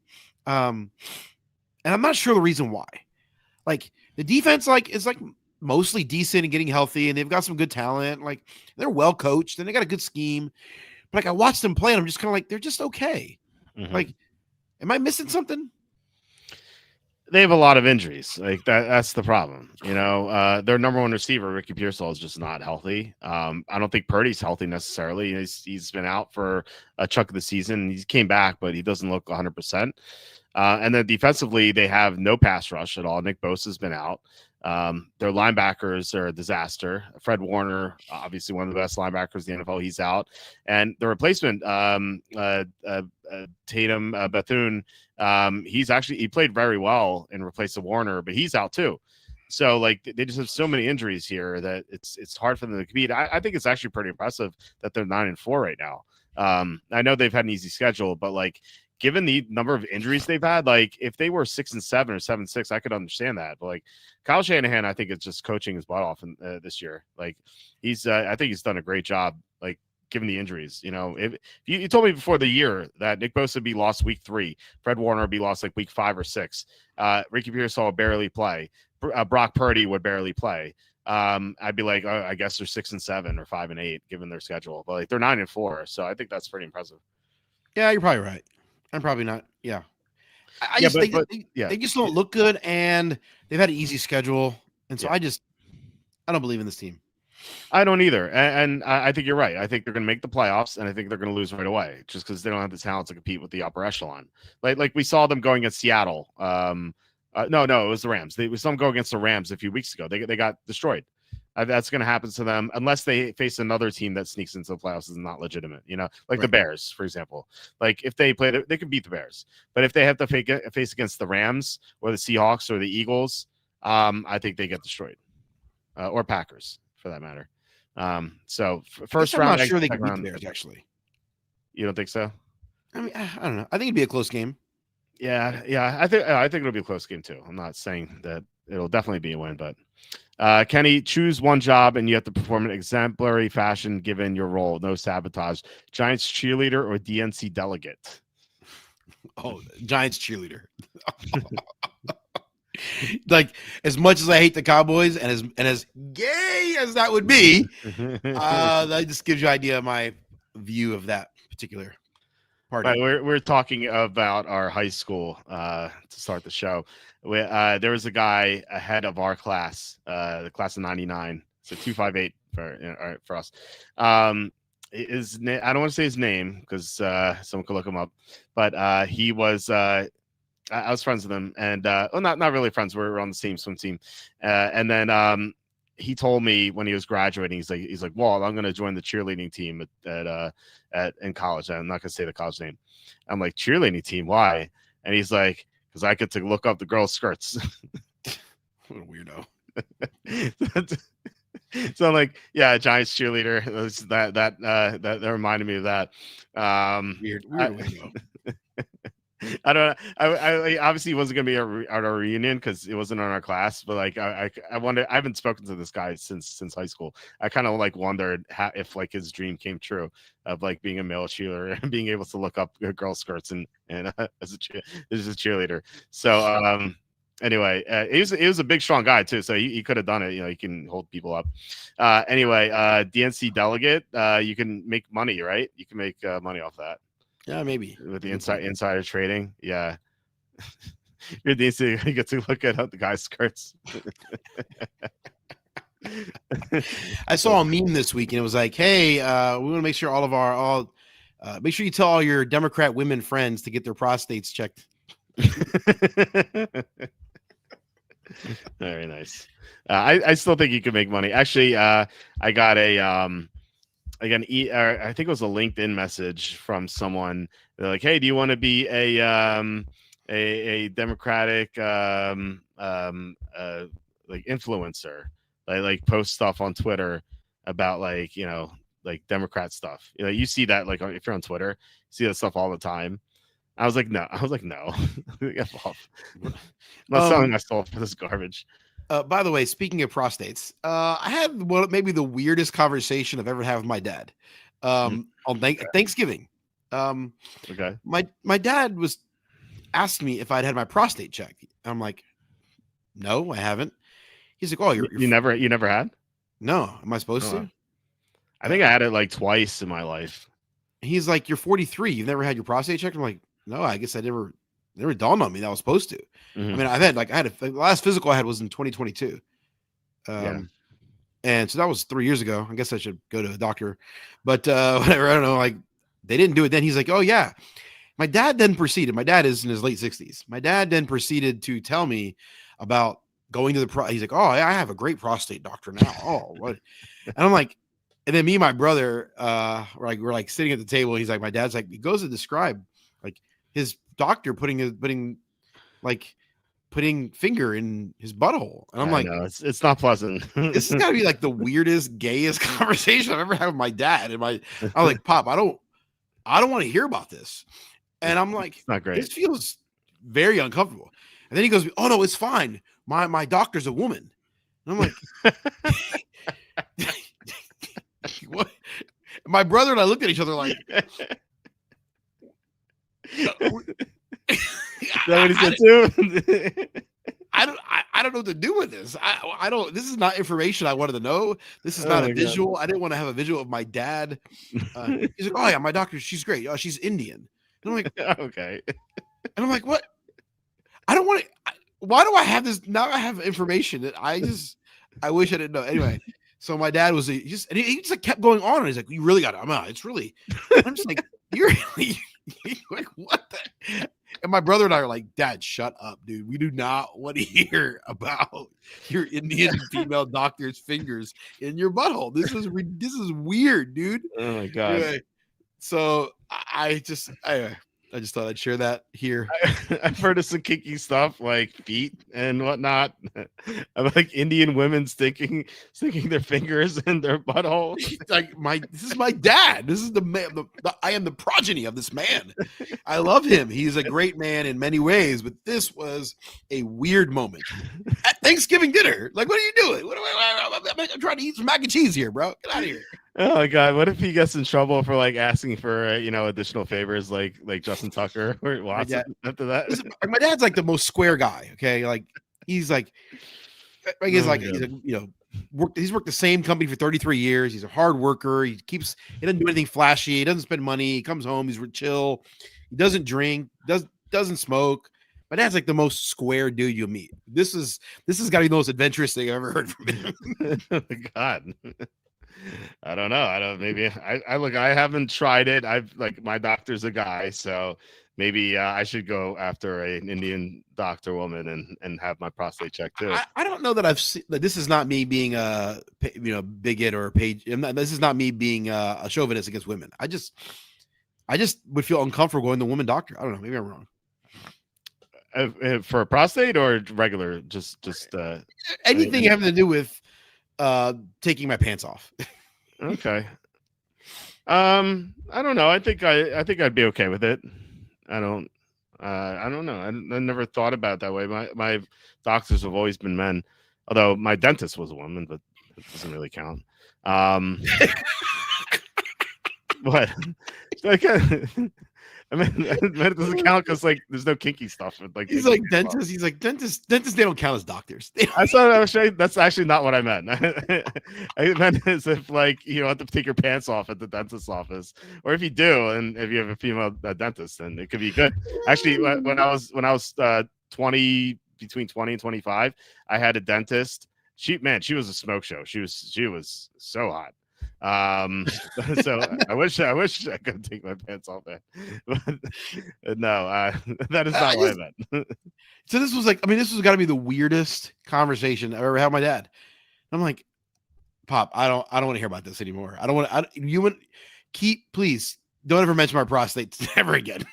Like just, that's crazy. No, I've had it twice. It's not a pleasant experience. It's really not. Like it feels like you're pooping yourself when they take their fingers out. It's like it's not great. But like you need to do it, I guess. Eventually, to make sure. But not exciting. No, it's not. Anyway. That was my dad. That was a Thanksgiving dinner conversation. My dad wanted to have with me. Anyway. I was glad he got it off his chest at least. Oh man. All right. Buccaneers 20, Cardinals 17. So the last early games. So anyway, you mentioned Bucky Irving. He had a good game. This is the first game Godwin actually played well. 3 for 78. Wasn't amazing, wasn't the old Godwin, but like traces of the old Godwin, like maybe he returns to 100% like a few weeks or something, right in time for the playoffs. Evans going to come back too soon. My Ibuka offensive rookie of the year tickets are going up in flames. It's not great, but I did hedge with McMillan and Dart, so I should be okay. Anyway, McBride, another awesome game. This was 17-3, but Brissett came back. Another great fantasy performance, 23 fantasy points. This guy scores like 20 fantasy points every single week. It's amazing. That'll be tested this week against the Rams, though. So what are your thoughts on this game? Yeah, I think knocking the microphone here. I think with Mayfield not being healthy, I want no part of the passing game in Tampa right now. They just don't look right. I know you're saying like Godwin had a better game here, but like they just like it looks like teams have figured out how to scheme them, how to play them, and they've completely minimized their passing game. And a lot of Mayfield had 194 yards in this game, but like it kind of felt like empty calories. Like there were moments where like they just couldn't pass the ball effectively against what really is not a good defense overall, in my opinion. And so, I think the teams have kind of figured out how to play them. So Bucky Irving was awesome in this game. You start him, the rest of the team, forget him. The Cardinals, Brissett actually looked good. This is a case where he had both a real NFL good game and a fantasy good game. And as long as he's playing, I think he should be in your starting lineup. Like he's a low-end QB1 with upside. I guess, you said they're playing the Rams this week. So I actually do have him in a league where I actually have him and Justin Herbert. And so actually I'm in a super flex league. So I play two QBs usually in that league. My QBs in that league have been they were Herbert and Brissett and Trevor Lawrence. Isn't that exciting? And Lamar Jackson. So those are my four.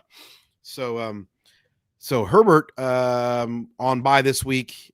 So I'm going to go with Jackson and probably Brissett over Trevor Lawrence. So that's going to be my my starting two in that league.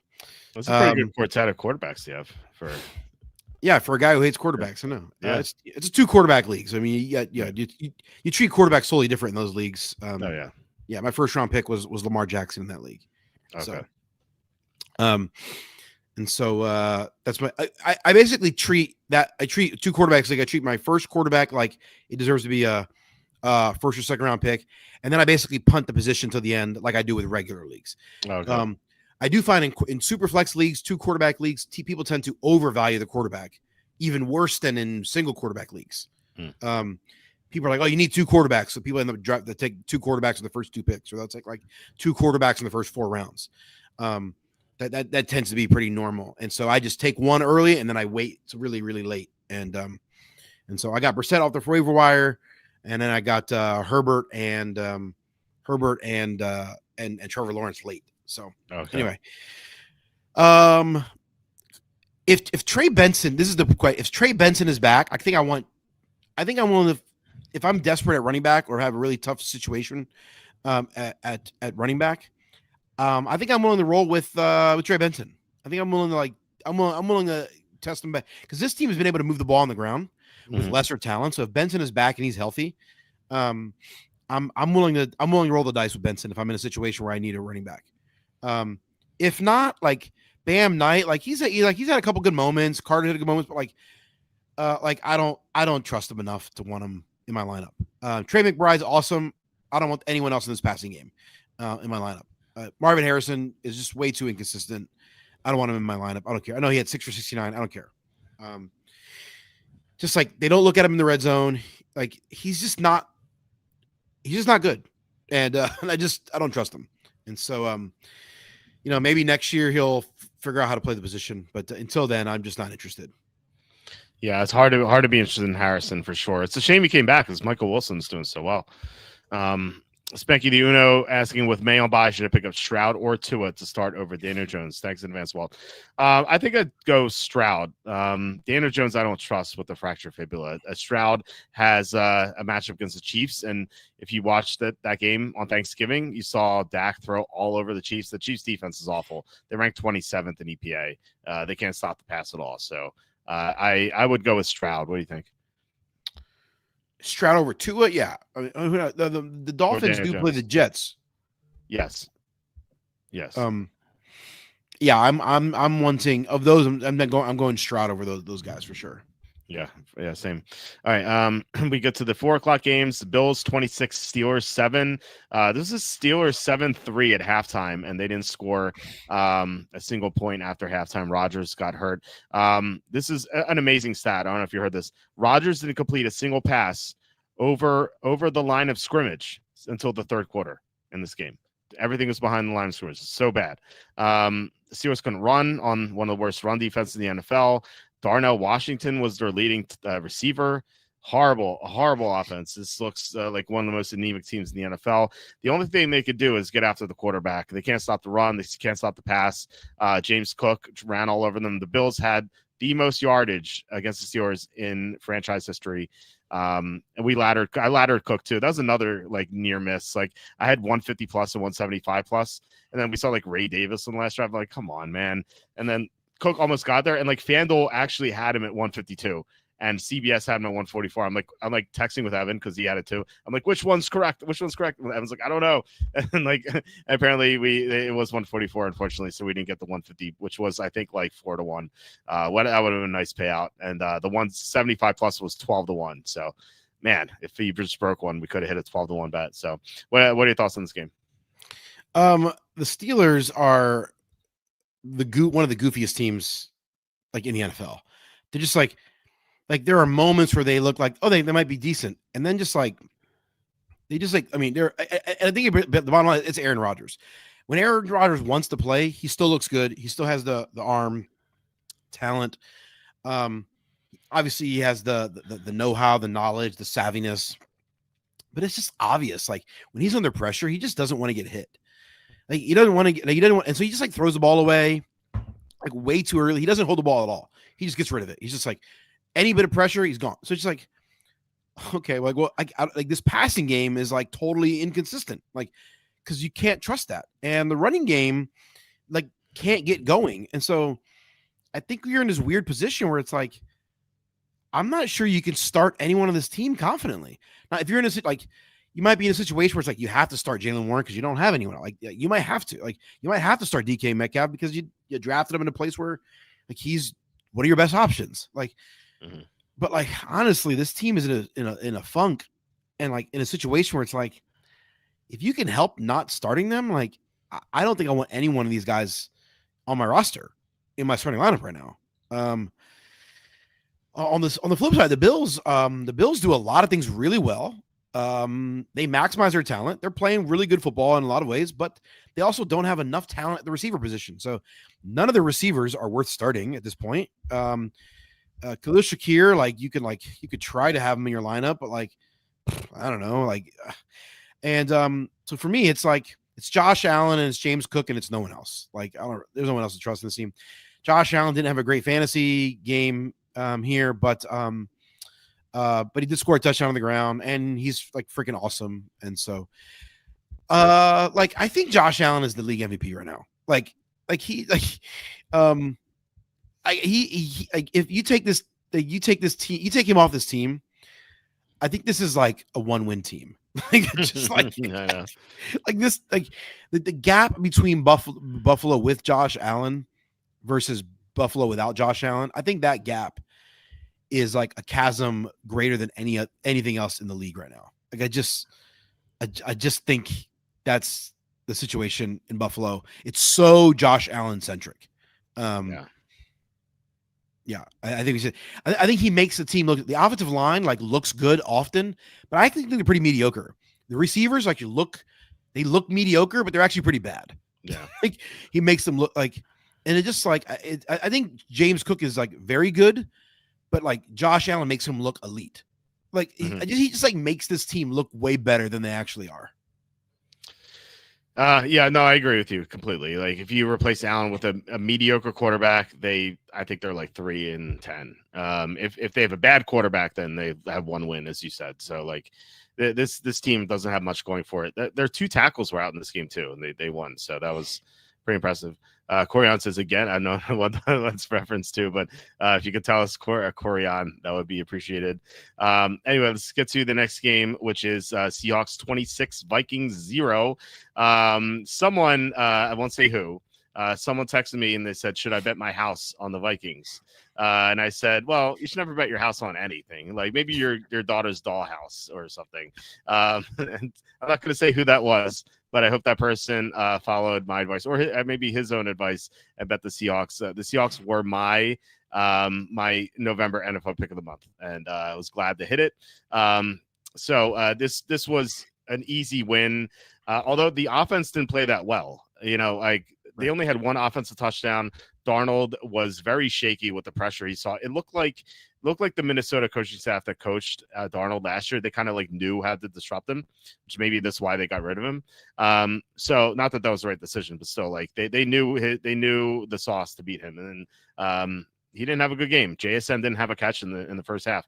But Charbonnet eventually scored a touchdown. The Walker to Charbonnet was actually 14-13 Charbonnet. So it's changed like every week. Brosmer threw one of the worst interceptions I've ever seen in my life.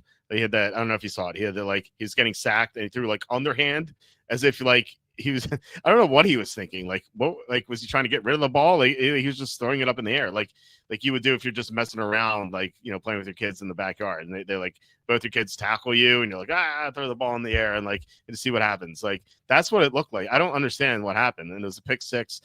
He had 4 interceptions total. Not every interception was his fault, but he was really bad. The one positive in this game for Minnesota was Hawkinson, 6 for 59. Again, Seattle can't stop tight ends. So of course Hawkinson had a good game. That was it. So what are your thoughts on this game? Yeah, I sure hope that people made some revenue on this game.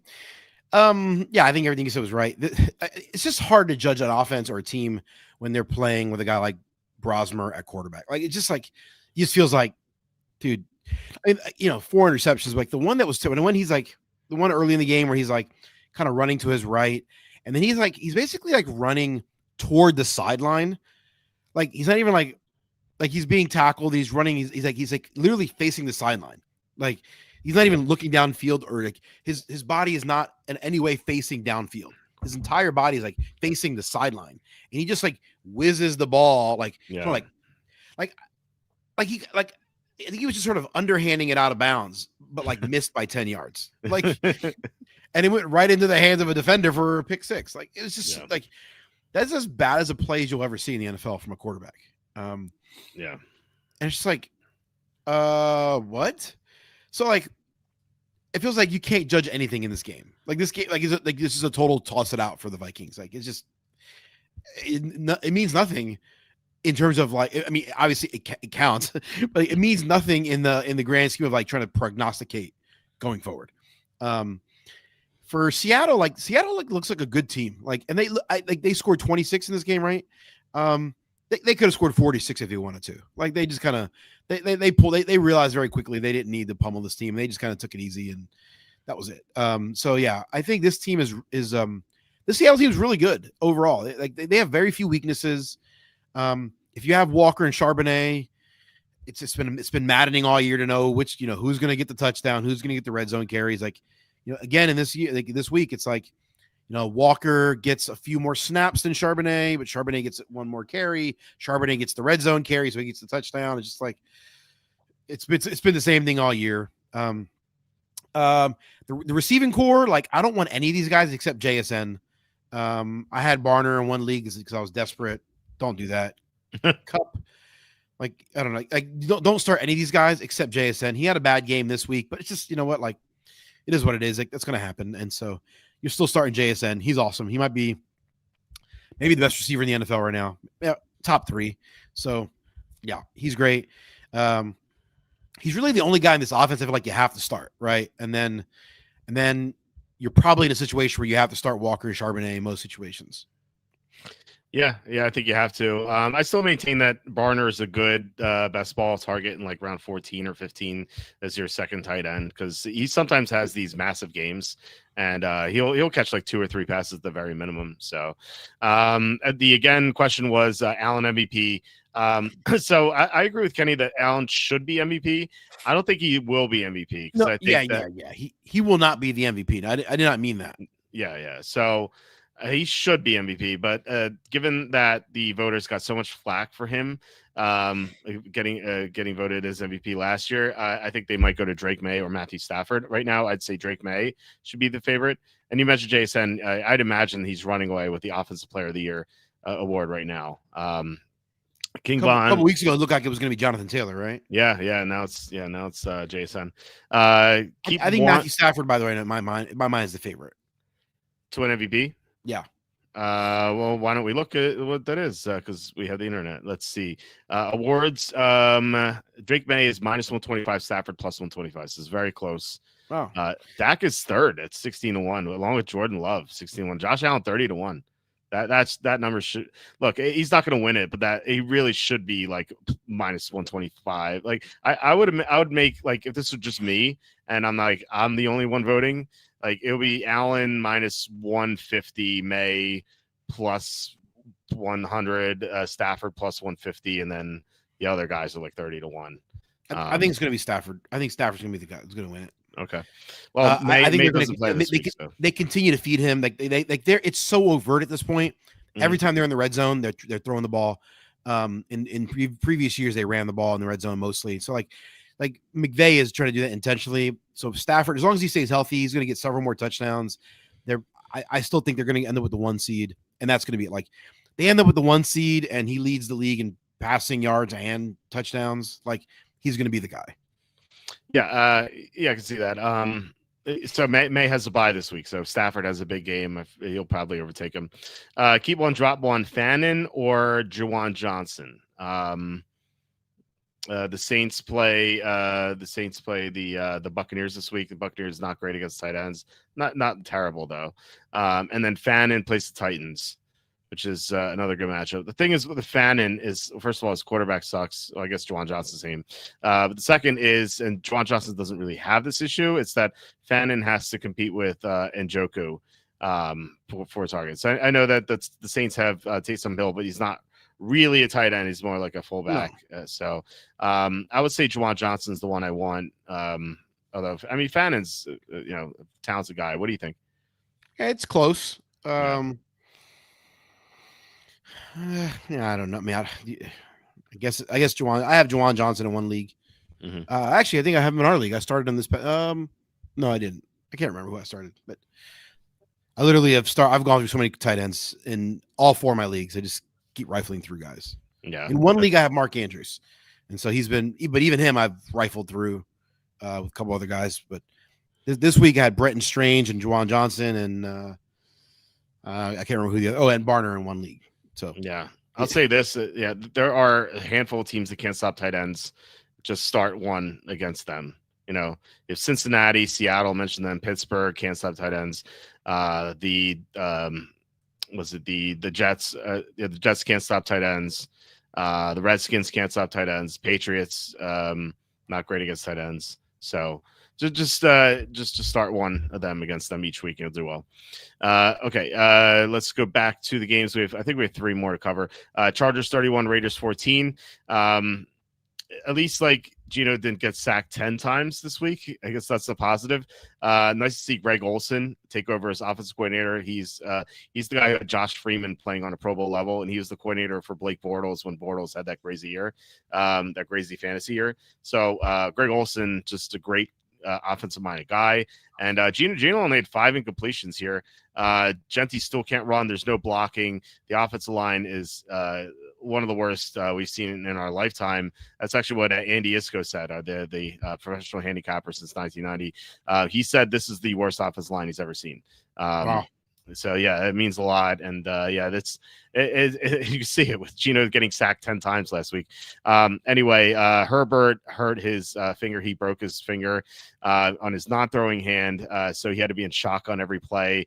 Now he had some good throws here, so he didn't look too hindered by it, but I don't know what the week will bring. So we'll see. I don't know if they want to be in shotgun every play. So I assume he's going to play, but he may not be 100% against the Eagles. Kamani Vidal had a decent game, but like decent stats here. I don't think he looked particularly good outside of his 59-yard run. Like he seems like a little slow, and Jared Patterson was mixed in too. So this is the one rushing prop we lost. I bet like 5 or 6 of them. This is the only one I lost. It was like 133.5. So it didn't hit. Anyway, McConkey scored a touchdown. Quentin Johnson scored a touchdown. Feels like no one's really doing all that much in this offense with no pass protection and an injured quarterback. So what are your thoughts on this game? Yeah, I think this. McConkey and Johnson scored touchdowns, but it's like the offense is just really, the passing game is very inconsistent. They're going to be on Monday night. They're going to go against the Eagles, who are going to have extra time off. And I would imagine, coming off this kind of mini bye after playing on Black Friday, I think the Eagles back 7 is great. And they're going to be, I'd imagine they're going to come out fired up for that Monday night game. Defense is good. They get good pressure. They're going to get good pressure on this team, I'd imagine. I can see this being and with Herbert being injured, I can see this being a total disaster for the Chargers. And so I think I would be staying away from this passing attack this week. And until Herbert's fully healthy, I think that's probably continued. Even if he was fully healthy, I'd be concerned with this passing attack. And this is a guy who, I'm a guy who owns Herbert in multiple leagues, and I owned Keenan Allen, and I owned Quincy Johnson. I own a ton of Johnston in best ball, by the way. Kind of forgot how much I drafted him. Like I was looking at a couple this week, and I was like, wow, I got him in like 25% of my leagues. I was like, good Lord. And so yeah, if you have this, and as you said, Vidal, like big numbers, but like, yeah, didn't look great. And I could see that kind of fading. And then Mario Hampton's coming back. Yeah. And who knows if he's fully healthy, who knows what the carry share is going to be. So it's hard to start any of those guys with confidence, right? On the Raiders side, like yikes. Don't Yikes. Other than Brock Bowers, don't start any of these guys. Brock Bowers is awesome. His second touchdown catch, by the way, where he scoops down, he scoops the ball up off the ground. Like, I mean, he catches the ball with his middle finger. Like he's like, if you didn't see it, like he's like falling down. He's got a defender wrapped all over him. Should have been pass interference. And he's falling to the ground, like awkwardly off balance. The ball is like underthrown. It looks like it's going to bounce like 3 yards in front of him. And he somehow reaches his middle finger out and just like scoops it in and like wraps it in and falls. Oh, I'm just knocking my microphone over. That's how good he was. He knocks your camera. He, like, falls on the ball, but like keeps it. It had to be. It's like the catch of the year, maybe. I mean, it was awesome. Brock Bowers is a freaking man among boys. He's awesome. Start him. He's a great tight end. Tight end position in fantasy football is stupid, but whatever. But he's awesome. Everyone else in the Raiders sucks, and don't start them. And by the way, Chip Kelly, they fired him, and you know what? I hope Chip Kelly I'm going to wish him well. Chip Kelly, I hope you do well. Sitting at home alone with no one loving you, and no wife or children to lament and mourn your death. Guys, got dark. After dark got taken to a new level here. Chip Kelly once hurt my soul. Okay, that man hurt my soul. Like a scorned like girlfriend from this is a long time ago too. Sorry. Oh man, poor Chip Kelly. He's probably like watching. He's like, oh no, I'm gonna cry and like cry in the corner here. Yeah, that was cold, Kenny. No one mourns his death. Jeez. Yep.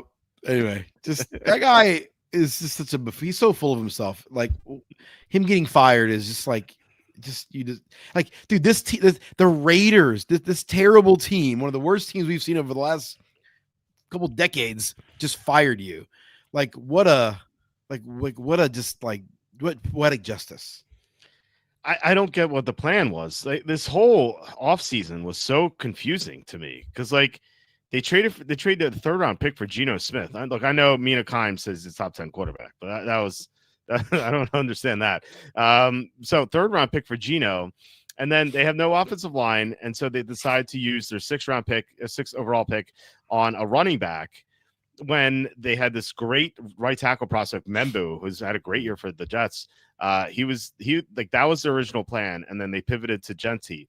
And I thought the original plan made so much sense. So you take Membu at 6, and then you get one of the Ohio State running backs that Chip Kelly coached at Ohio State in the second round. You get Quinshon Judkins or Travion Henderson. And that makes so much more sense. But you take a running back, you have no offensive line at all. You have a quarterback who's decrepit at this point of his career. You trade away your best wide receiver, Jacoby Myers, and like, what's the plan? Are you going to run Geno Smith out to get killed every week behind this horrible offensive line? Like, there only is one good blocker and he's out. Colton Miller. Like, I don't understand what the plan was. It's just so befuddling to me. Yeah. I don't know what it is. I totally agree. Cassandra earlier said, Cassandra said? Cassandra's like, I don't, what the hell are the Cardinals? They're the weirdest franchise of my lifetime. To me, I'm like the Raiders. And I know they've had their success in the heyday, but like the Raiders in like the past decade, it's just like what is their plan? Like they just don't seem to have a plan. Like it's just so confusing to me. So I don't know. I feel like they're just gonna be awful for a long time. I don't get it. Glenn says Allen was already the fraudulent 2024 MVP when it should have been Jackson. Not that Allen doesn't deserve it this year, but because it was so contrived last year, I don't want to talk about him. To my argument about Allen versus Jackson last year, and like, look, they both had amazing seasons, but right. My argument, and this is kind of what Kenny said too, maybe Kenny agrees. If you remove Lamar Jackson and put in a mediocre quarterback, I still think the Ravens, who were 13-4 that last year, I still think they make the playoffs. We saw that with Tyler Huntley. Like Huntley got into the playoffs before. If you took Josh Allen off the Bills and put a mediocre quarterback in, they're 6-11, right? Yeah. That's like when you talk about MVP most valuable player to the team, like to me, Josh Allen was most valuable to his team last year, even though Jackson had better passing stats, or better stats overall, I should say.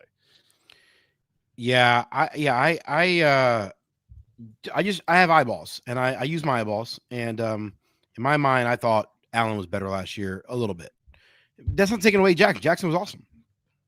Yeah. I mean, look, they maybe they could have done co-MVP that 1 year with Peyton Manning and McNair. Maybe they could have done that. I don't know. I thought Allen would win MVP. He was the favorite actually on sportsbooks. And so like when a lot of people came out and to like, oh, it should have been Jackson, I was kind of confused because I thought it was like Allen was a sure thing to be MVP because he was like a heavy favorite. He was like minus 200. Yeah. So yeah, I don't know. Anyway, we have the Sunday night game and the Monday night game. Broncos 27, Redskins 26. There were 160 snaps in this game. I imagine these players have to be exhausted. Redskins came to play. Like I was confused about how they didn't flex this game. First of all, like who's going to watch Marcus Mariota versus Denver's defense? But Mariota played his butt off. Like he was awesome in this game. It one stupid interception, but like he played really well overall. Zach Ertz went 10 for 106. great game. But actually, both tight ends had great games. I laddered Evan Ingram. We had I think it's like 60 plus receiving yards, and he hit that. I think it was like 4-1. So that was nice. McLaurin came back 7 for 96 to the touchdowns. Like, this is McLaurin of old. Samuel was involved. Sutton scored a touchdown. Like, it seemed like everyone played well. RJ Harvey scored twice. Not great rushing numbers, and he had some bad runs. Harvey, like, he's so explosive, but his vision when he's running is atrocious. But he's going to be able to score touchdowns in this offense. And Bo Nix, didn't throw off his back foot, and he had a good game overall. So, what are your thoughts on this one? What a great stellar endorsement on Harvey. Harvey, yeah, he's not a good running back, and so but yeah, he scored 2 touchdowns here. I still wouldn't want to start. I wouldn't feel confident starting him. I don't think I trust anyone in this passing game on the Broncos side. Like, if I'm going to my fantasy playoffs, there's no one I trust. I love Courtland Sutton as a player, but and if you drafted Sutton in the middle rounds, you probably have to start him. You probably don't have better options, but you might, because he's underwhelmed a bit, and this passing offense is just inconsistent enough where I think it's possible that you might have better options. But really, it's to me, it's Sutton and it's no one else. I don't want anyone in the running game. I'm not starting any of these guys. I'm not starting the rest of the passing game. I'm not starting Ingram. It's too inconsistent.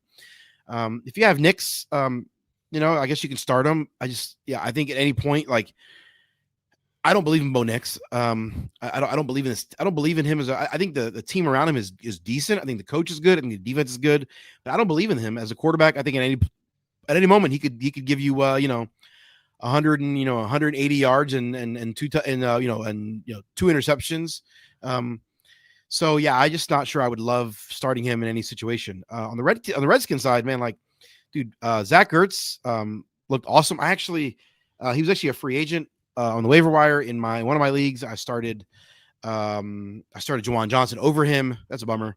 But anyway, Terry McLaurin makes his return, looked good, and you're starting him.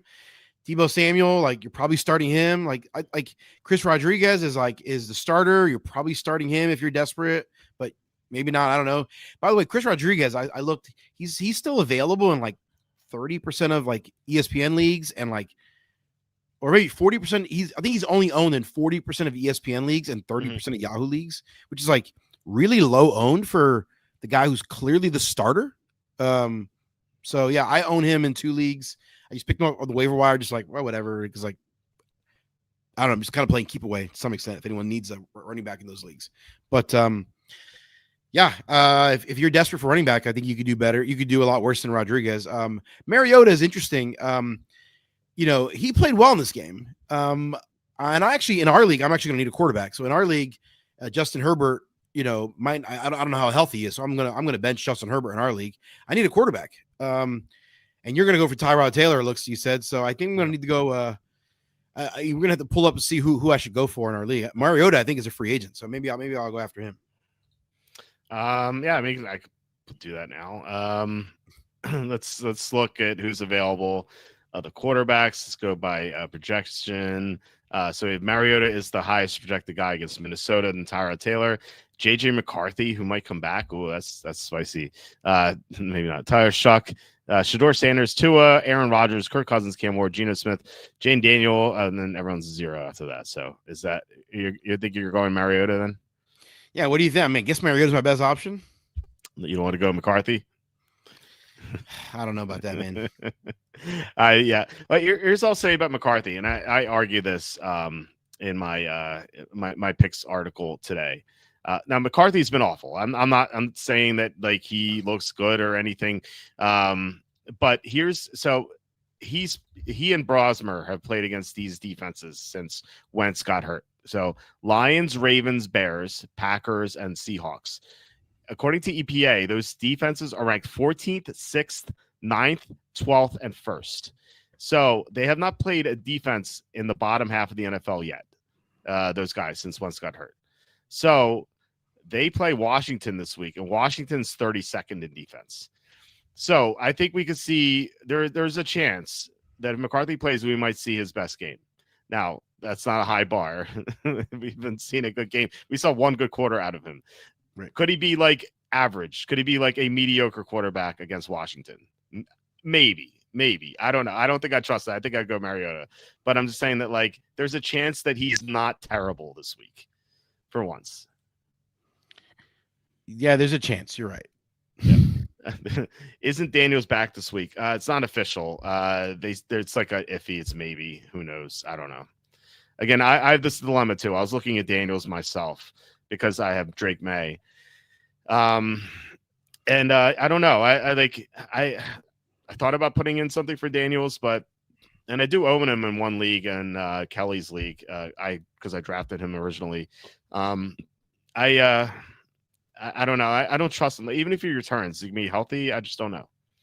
I don't know. If Mariota's playing, well, at least we know he's healthy. Right. You know what I mean? So anyway, we have one more game to talk about. And speaking of Drake May, he was the winning quarterback in this game. Patriots 33, Giants 15. The Giants gave the Patriots this game on a silver platter, just special teams nonsense. The Patriots returned a punt return for a touchdown, and then with Younghoe Koo, who apparently saw some Charlie Brown Thanksgiving special and like tried to kick the ball like as if Lucy was holding it. And then Gunnar Olszewski, he fumbled and like he got killed. He got hit in the helmet so hard. He fumbled. So the Patriots, the Giants gave the Patriots 14 free points off special teams, and they got 3 taken away because of the Charlie Brown kick. So that this game should have been closer. Now Drake May was still awesome in this game.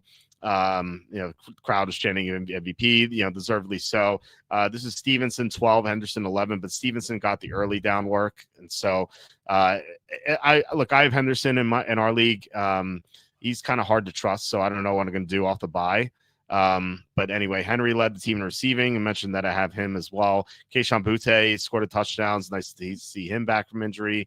Stephon Diggs did nothing, by the way, 3 for 26, just really nothing to talk about there. Jackson Dart, he wasn't great. Like he missed some throws, like fourth down. He had a couple of fourth down throws to Theo Johnson. He just missed them just outright. I thought the coaching in this game was abysmal. Mike Kafka was just, if he ever goes for a head coaching gig, if the team hiring him has seen this game, they will not hire him. Just based on what he did in this game. He's so many dumb calls, so many dumb decisions in this game by Kafka. They're down, or are they down third or they're down 23. They were down 23 or something in the third quarter, and they ran the ball like 8 straight times. They're just eating up the clock. I had like Evan texting me. He's like, did the Giants think they're ahead? I'm like, I don't know. I don't know what's going on here. And then they don't go for it on a fourth down on multiple occasions, even though they need to. Mike Kafka was awful. He was terrible in this game. Anyway, what are your thoughts on this one? Yeah, I think the bottom line is like between these two teams, there's only one player I want to be starting in my fantasy lineups, and that's Drake May. Obviously not this week because he's on bye, but I guess if you have Hunter Henry and you're tight end, I guess that's fine. Like, so I guess, yeah. But there's no one else. Like, I don't want anyone in the Giants in my offense, in my lineup. If you're absolutely desperate at running back, if like you're decimated for some reason, Devin Singletary, I think he's owned in like 25% or less in both Yahoo and ESPN. Mm-hmm. So he's the clear starter at this point. But like, this offense is terrible. I don't want him. I don't want anyone in this passing game. Jackson Dart, like he has moments where he looks awesome, but like the numbers aren't there, and like he just gets beat up. And as we talked about him earlier, the running back situation in New England, like Stevenson still outsnapped Henderson and got more carries and more targets in the passing game. So like I just don't like Henderson is clearly the better player. Henderson has the explosion. Could take it to the house at any time kind of player.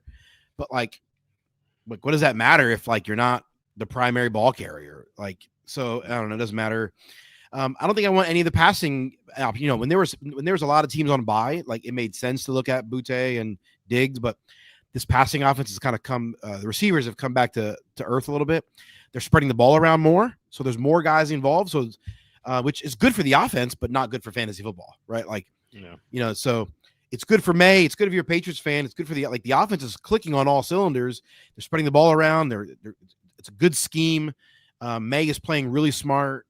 accurate, but like if you own one of these guys, like that's not helpful because you don't know if you're going to score a touchdown or not. So yeah, it's hard to trust any of these guys. So again, between these two teams, like Drake May is the only clear starter, and Hunter Henry is like a most likely start. Other than that, like, I guess you roll with Henderson if you got him. Like, you've got him. Like maybe you start him anyway because he could go to the house. But I don't know. I don't feel good about it. To me, if I don't do weekly ranks because I'd feel like I'd have to claw my own eyes out if I had to do that every week. Like, more power to the guys that do that. Like, I don't know where you have Henderson ranked for this week. Like, I don't know. I don't think he's by. Oh, that's right. He's by. Yeah, that's right. But even like, do I think he's a top 20? Like, would I comfortably say he's a top 20 guy? I don't feel good. I wouldn't say that. No, I think he's RB3 right now. Like with Stevenson back, but Stevenson was out. He was like borderline RB1. He was awesome, but not now. It's hard to trust. By the way, Singletary. I think he's the top pickup this week, even though he's not playing this week, just because Tyron Tracy got carted off the field. So like he's the only one left in that backfield. It's a 3-man backfield for a while, and Stevenson Singletary is he's the last man standing there. So yeah. So it's a shame that he's on bye this week because it would definitely be the top guy to pick up. But I feel like Tracy's just not going to be back after getting carted off, but we'll see. All right, so that's about it for these games. And yeah, we don't have any other questions. So any final thoughts before we head out, or if you want to plug your site, thecapsfake.com. Check it out, thecapsfake.com. Lots of articles, various topics. Last couple of weeks, I've just covered a couple questions I got from people. And so, yeah, I'm currently working on an article, putting together an article on the Bengals contracts and how they structured Jamar Chase and T. Higgins and proving that they are still a bunch of cheap SOBs. And so, anyway, that's coming. Yeah, lots of stuff. If you believe the salary cap is real, I hate to break it to you, you are wrong. It is not. It is fake. And you can find out more about it at thecapsfake.com. Yeah, check it out. Lots of great articles there. You get to read about how the top pick in the first ever NFL draft never even played in the NFL. He went to be a rubber salesman, maybe a rubber nipple salesman if you watched Ren and Stimpy back in the day. So yeah, check out thecapsfake.com. Check out walterfootball.com as well. We have tons of content. 2026 NFL mock draft is being updated by tomorrow morning, so check that out. And yeah, please hit like, subscribe, comment below, share this video, and all that good stuff. So Kenny, glad to have you back from the Thanksgiving travels. Great to have you on, even though we didn't get to see each other at the reunion. It would have been nice. So maybe our 30th anniversary. Keep saying anniversary. You do too. 30th year reunion. Maybe we'll see each other then. See about that. Yeah, we'll see. All right, guys. Hope you have a great night. We'll be back tomorrow with Andy Isco talking Week 14 NFL picks against the spread. But otherwise, hope you guys have a great night, and I'll talk to you then. You do, man, Walt.